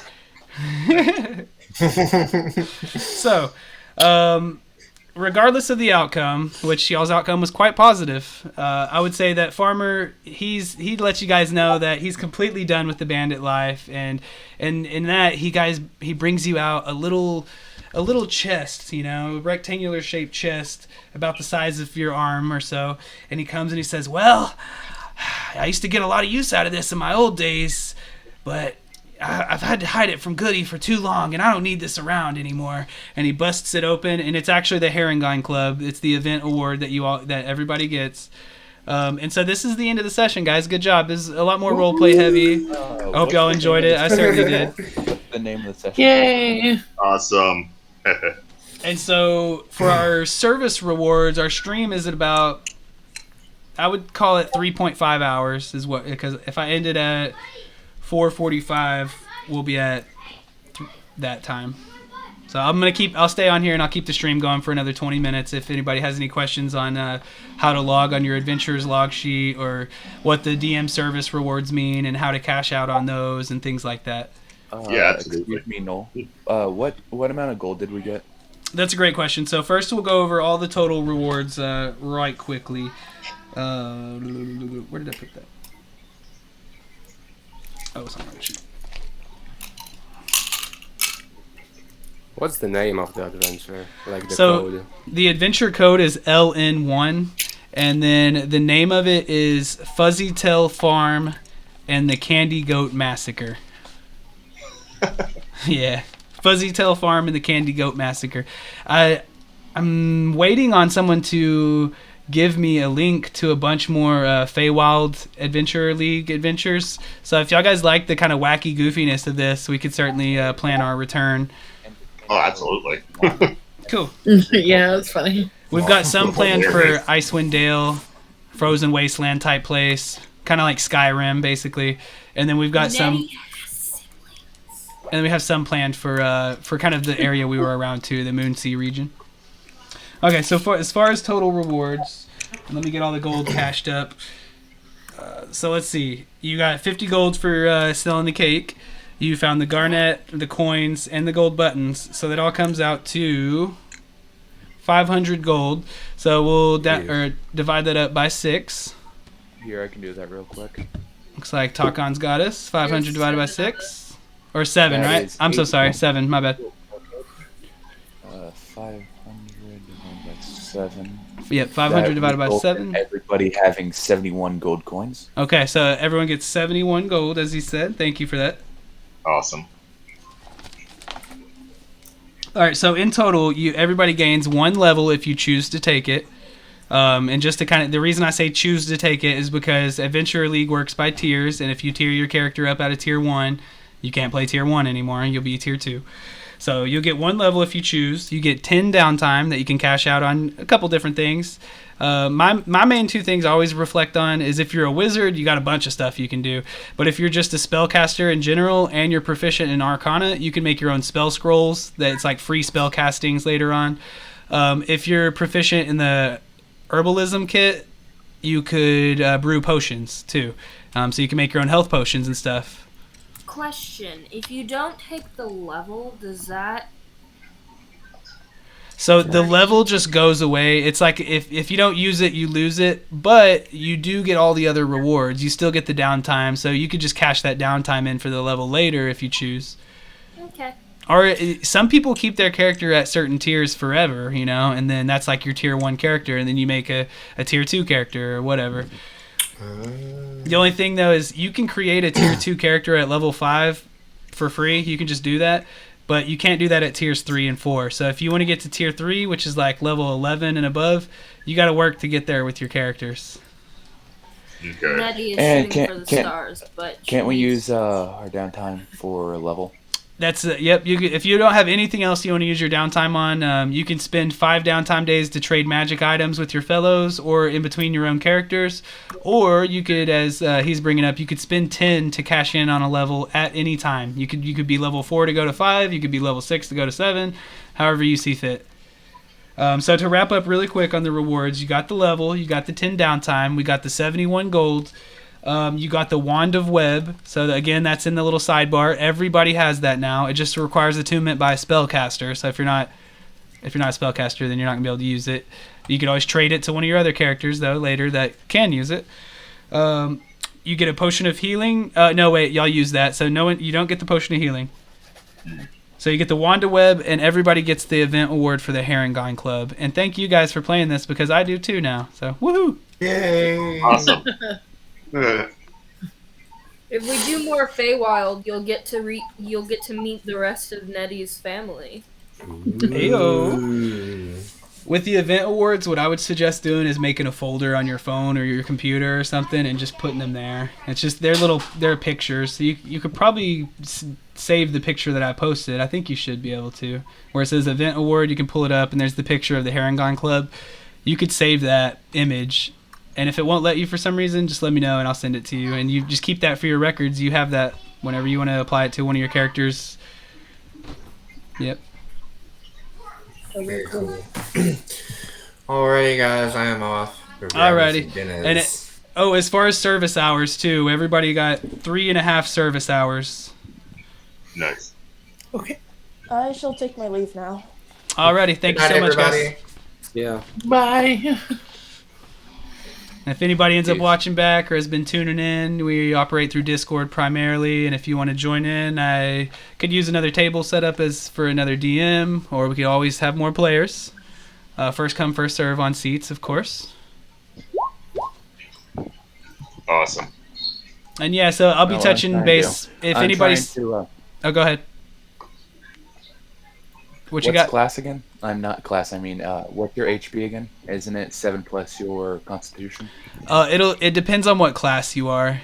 Yeah, it'll tell you the average on your class. I don't know them all off the top of my head, but if your hit die is a My 1, average for sick. yeah, if the average that it says on there is 7, then you'll take the 7 and add your con. Okay then. So if you're signed up for the next game, I'll start touching base with people in a couple days and get everybody's kind of characters going and stuff. And if you're not, and that game's full right now, but there's still some spots in other events leading up till January, and then we'll see what happens after that. I can always post more. I'm pretty sure I'm signed up for every single game. The goats. The goat. I'm nearly signed up for every game. I sat there and wasn't able to get to the second one quick enough. Yeah, sometimes they might fill up, and I know I'm kind of fluctuating on times too, so not everybody is always going to get to go to every time that I set up, and definitely don't take that as anything personal for anybody. It's just usually what works best for me, honestly. But if we can get another DM running a table, they could kind of fill a gap that I'm not. Hey, excuse me, what's a good subclass for a fighter? It's up to you. It kind of depends on what you want to do. I know there's like Eldritch Knight that can do magic. Yeah, that one. Battle Master has some crazy moves. Oh, what subclass is that one? Battle Master. Yeah. What subclass? It's saying from one of the classes like Barbarian, Bard, Cleric, Druid. What? Are you looking at the subclass or multi-classes? Subclass. I picked champion for my fighter that I have. Kind of basic, honestly. It's not that much fun. It only lets me choose champion as my martial archetype, but it says subclass. Ignore it. Okay. Huh, that is kind of strange. That's what I did when I got Nettie to level 3, is I got rid of... it wasn't a subclass, I just picked my path, my primal path, and I picked Path of the Beast. So it's not written down, but that's what Nettie is. Yeah, I'm just gonna ignore that multi-class I can do. Don't be playing games with me on that multi-class stuff. Nope. Yeah, if you want a multi-class, it's totally allowed. It can get kind of confusing, and I can try to help you with it. I've only messed with it slightly myself. I've never entirely understood how that worked, honestly. It's, to me, the most confusing part is layering on the spell slots. Because if you're like a wizard and a warlock, then you have wizard spell slots and you have warlock spell slots. And yeah, basically, I mean, you gain everything that you would gain from that level. Like if you're a warlock going to level 2, I mean, it'd be the same, except for, let's say you're like a level 5 fighter and now you want to take a level in warlock. You get everything that comes with the level 1 warlock, except for like some equipment and things like that you wouldn't get. Like you won't get the starting equipment of a warlock, but as far as like all the level 1 abilities and all the things tied to it that you would normally get, you get that. Yeah, it's a little odd. I have a cleric that I play on my Wednesday games. Mm-hmm. And Ray's in that game, and we got trapped in another dimension. And I figured out who trapped us towards the end, and it was the Demon Prince, and the to get out, his thing was, you have to serve me. And I had this genuine thing where I was like, can you multi-class a cleric with a warlock? Is that like a thing you can do? Hey, excuse me, Nettie, what's your hit points? Like 52. Nice. I'm at level 3, mine's at 28. I'm slowly becoming the meat shield. Nice. Well, you're gonna meet Nettie's siblings, and Nettie, I'm gonna try a wizard. That's what I'm gonna do. No, I'm not. That's scary. I'm gonna be a barter or a cleric. I'm just a fighter, and my armor class is 19, and my hit points are already 28. Can I tell you what Ray did? For weeks on end, he had this low armor class because he didn't have on his armor or shield on DBL. Oh no! I didn't know you had to specifically equip the things. I thought they just come automatically. And so, operating on this low armor class, all of a sudden he finally realized his armor class is 20. Woo! Yeah. That's awesome. Yeah, suddenly like nothing's hitting me. So, what did y'all think yeah, about the combat versus the role play for this adventure? Pretty good. Good. Also, I no. liked it. I feel No. a good balance between the two. I don't like just Whenever I get enough gold for plate armor, can I just go to any shop and buy plate armor? So, as long as you mark it on your adventurer's log sheet, you could just say bought plate armor for 400 gold, and then subtract it from your total gold that you have on that adventurer's log sheet. Then you're good to go. Okay. I think it's 400 gold, right? That's a lot. Here, let me a see. lot. But I mean, you got to do something with this gold you're earning, so why not? You could also Yes. buy a bunch of spears or something, I guess. So, Ah, I was gonna say so something. hey, Go for it. yeah, you're way off for that 400 gold. It's actually 1,500. Oh, I must be thinking of a different one I was looking at recently. Then maybe I'm thinking of the half plate or something. With No, the back to the roleplay and stuff, it's nice to have some. Hi. Oh, look who it is! Hello. Hello. She just woke up from a nap. Anyway, Sorry to interrupt. it's fine. It's nice. The balance is really nice.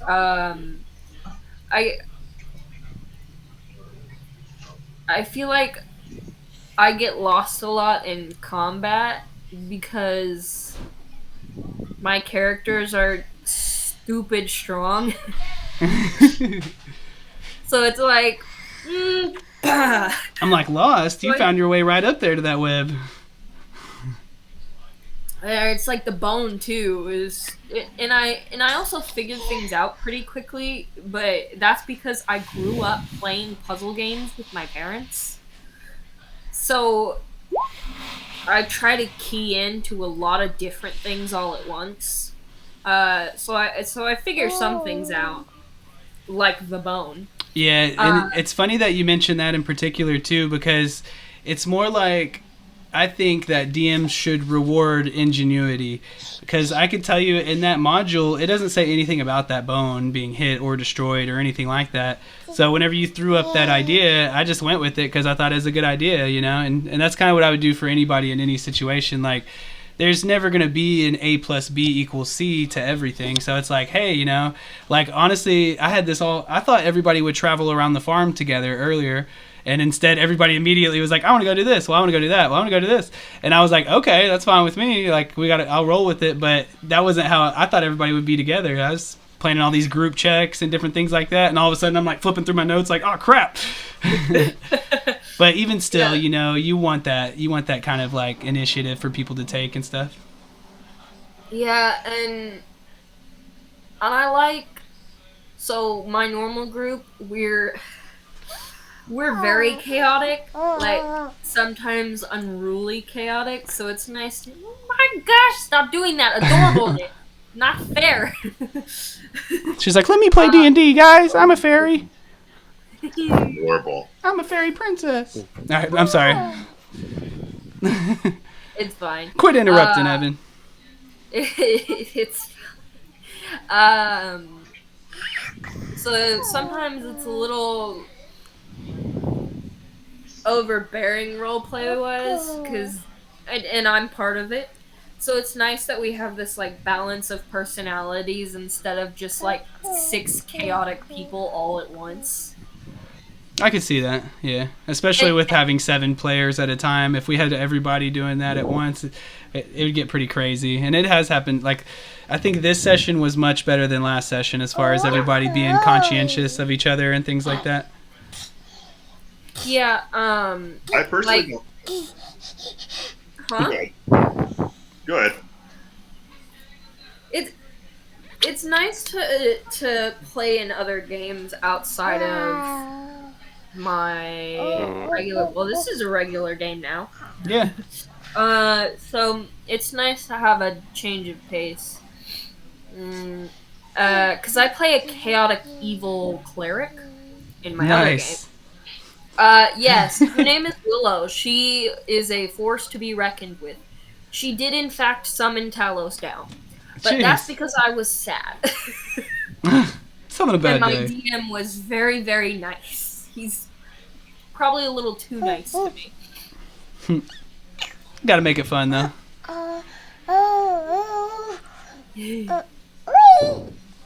This was a lot of fun. Definitely a big game face. Mhm. Like, so this week he was busy. We played with a different DM, hence the other dimension, almost trying to decide, do I have to multi-class? Oh, cool. That'd have been interesting.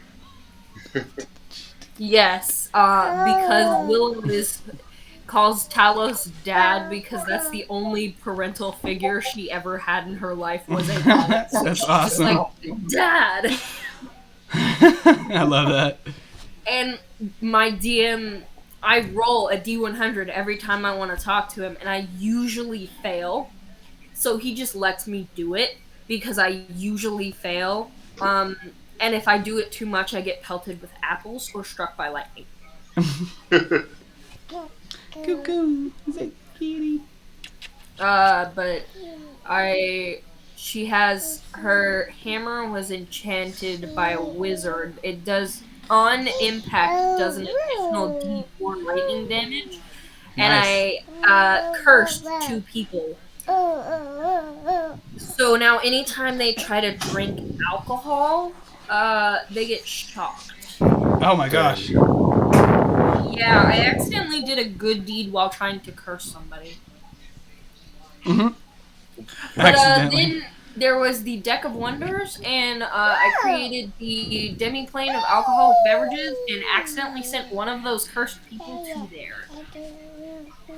It sounds like a fun game. It is. He kind of makes everything up, and it's fun. Yeah. But this has a little more order to it, so it's fun too.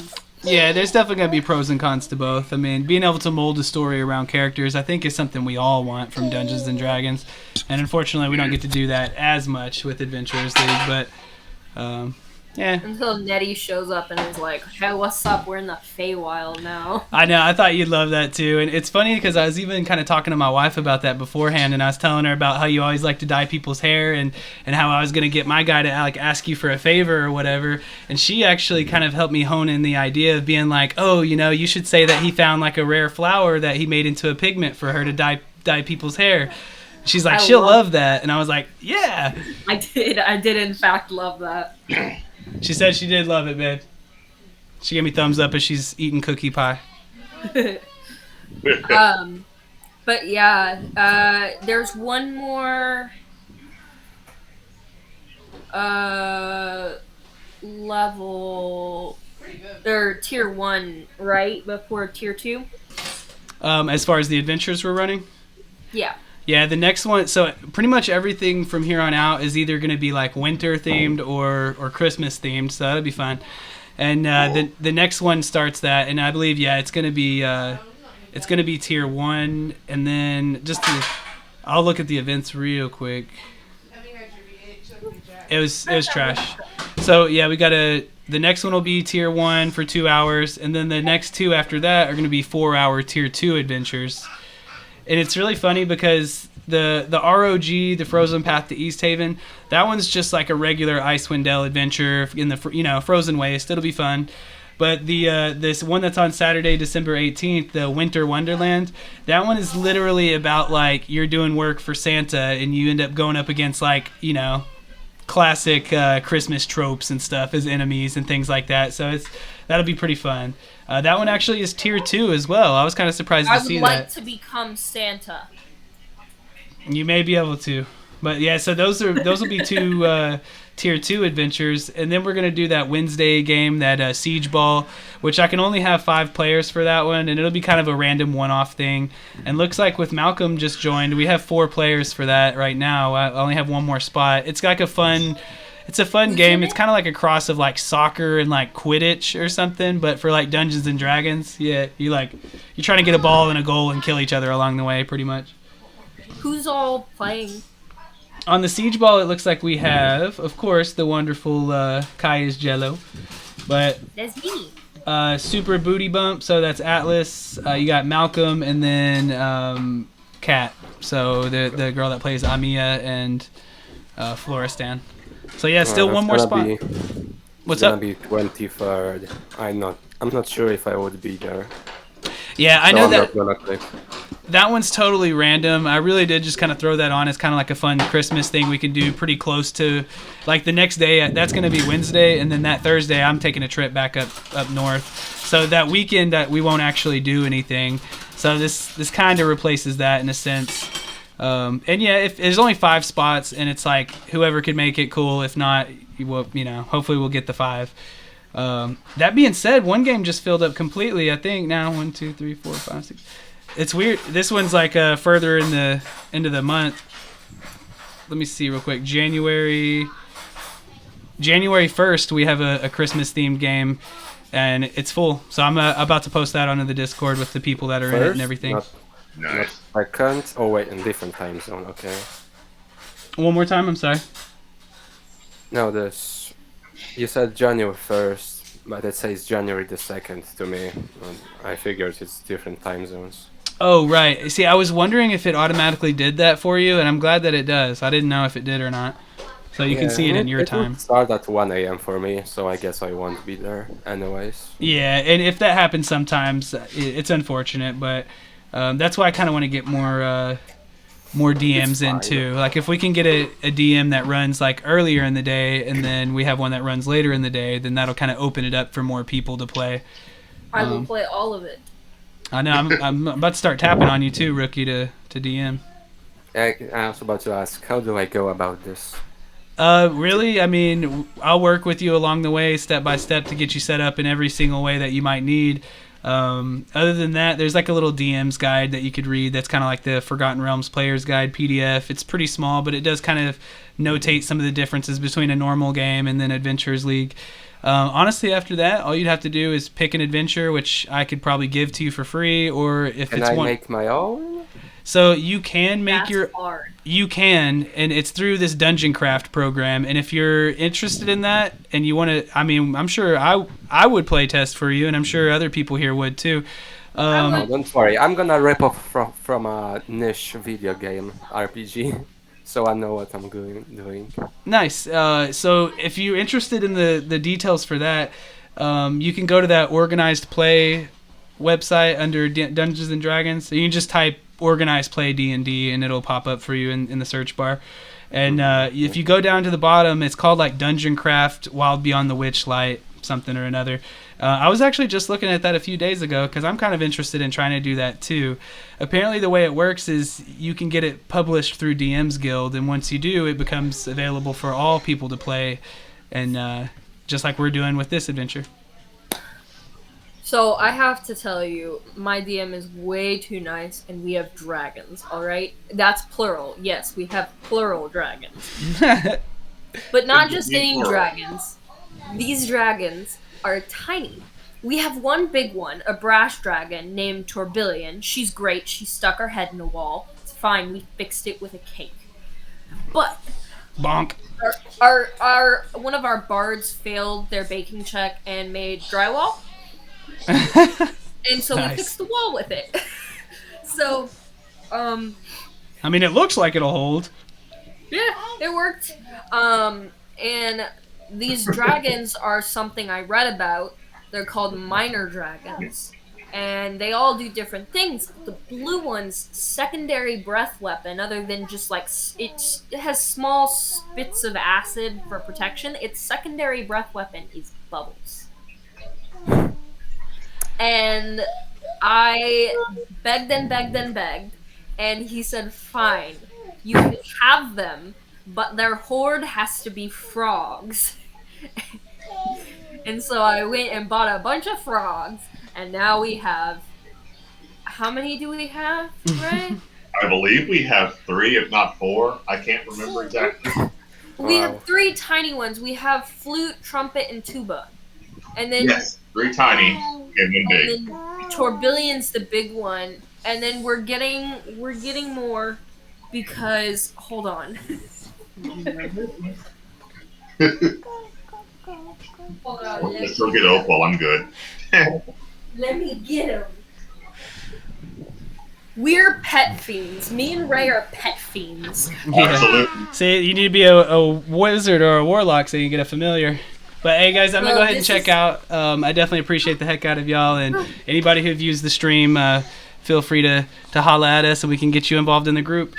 And yeah, Rookie, I'll talk to you on the side more if you want to discuss that. All right. All right, cool. Thank you, guys. Have a good week. I'll see y'all next weekend. All right, see you later. All right, later. Evan says bye. Let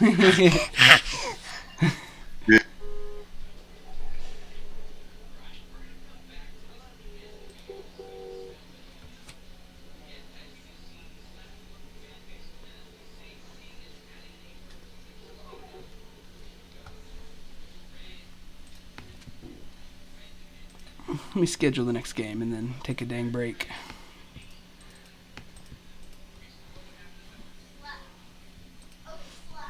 Why you won't press my buttons?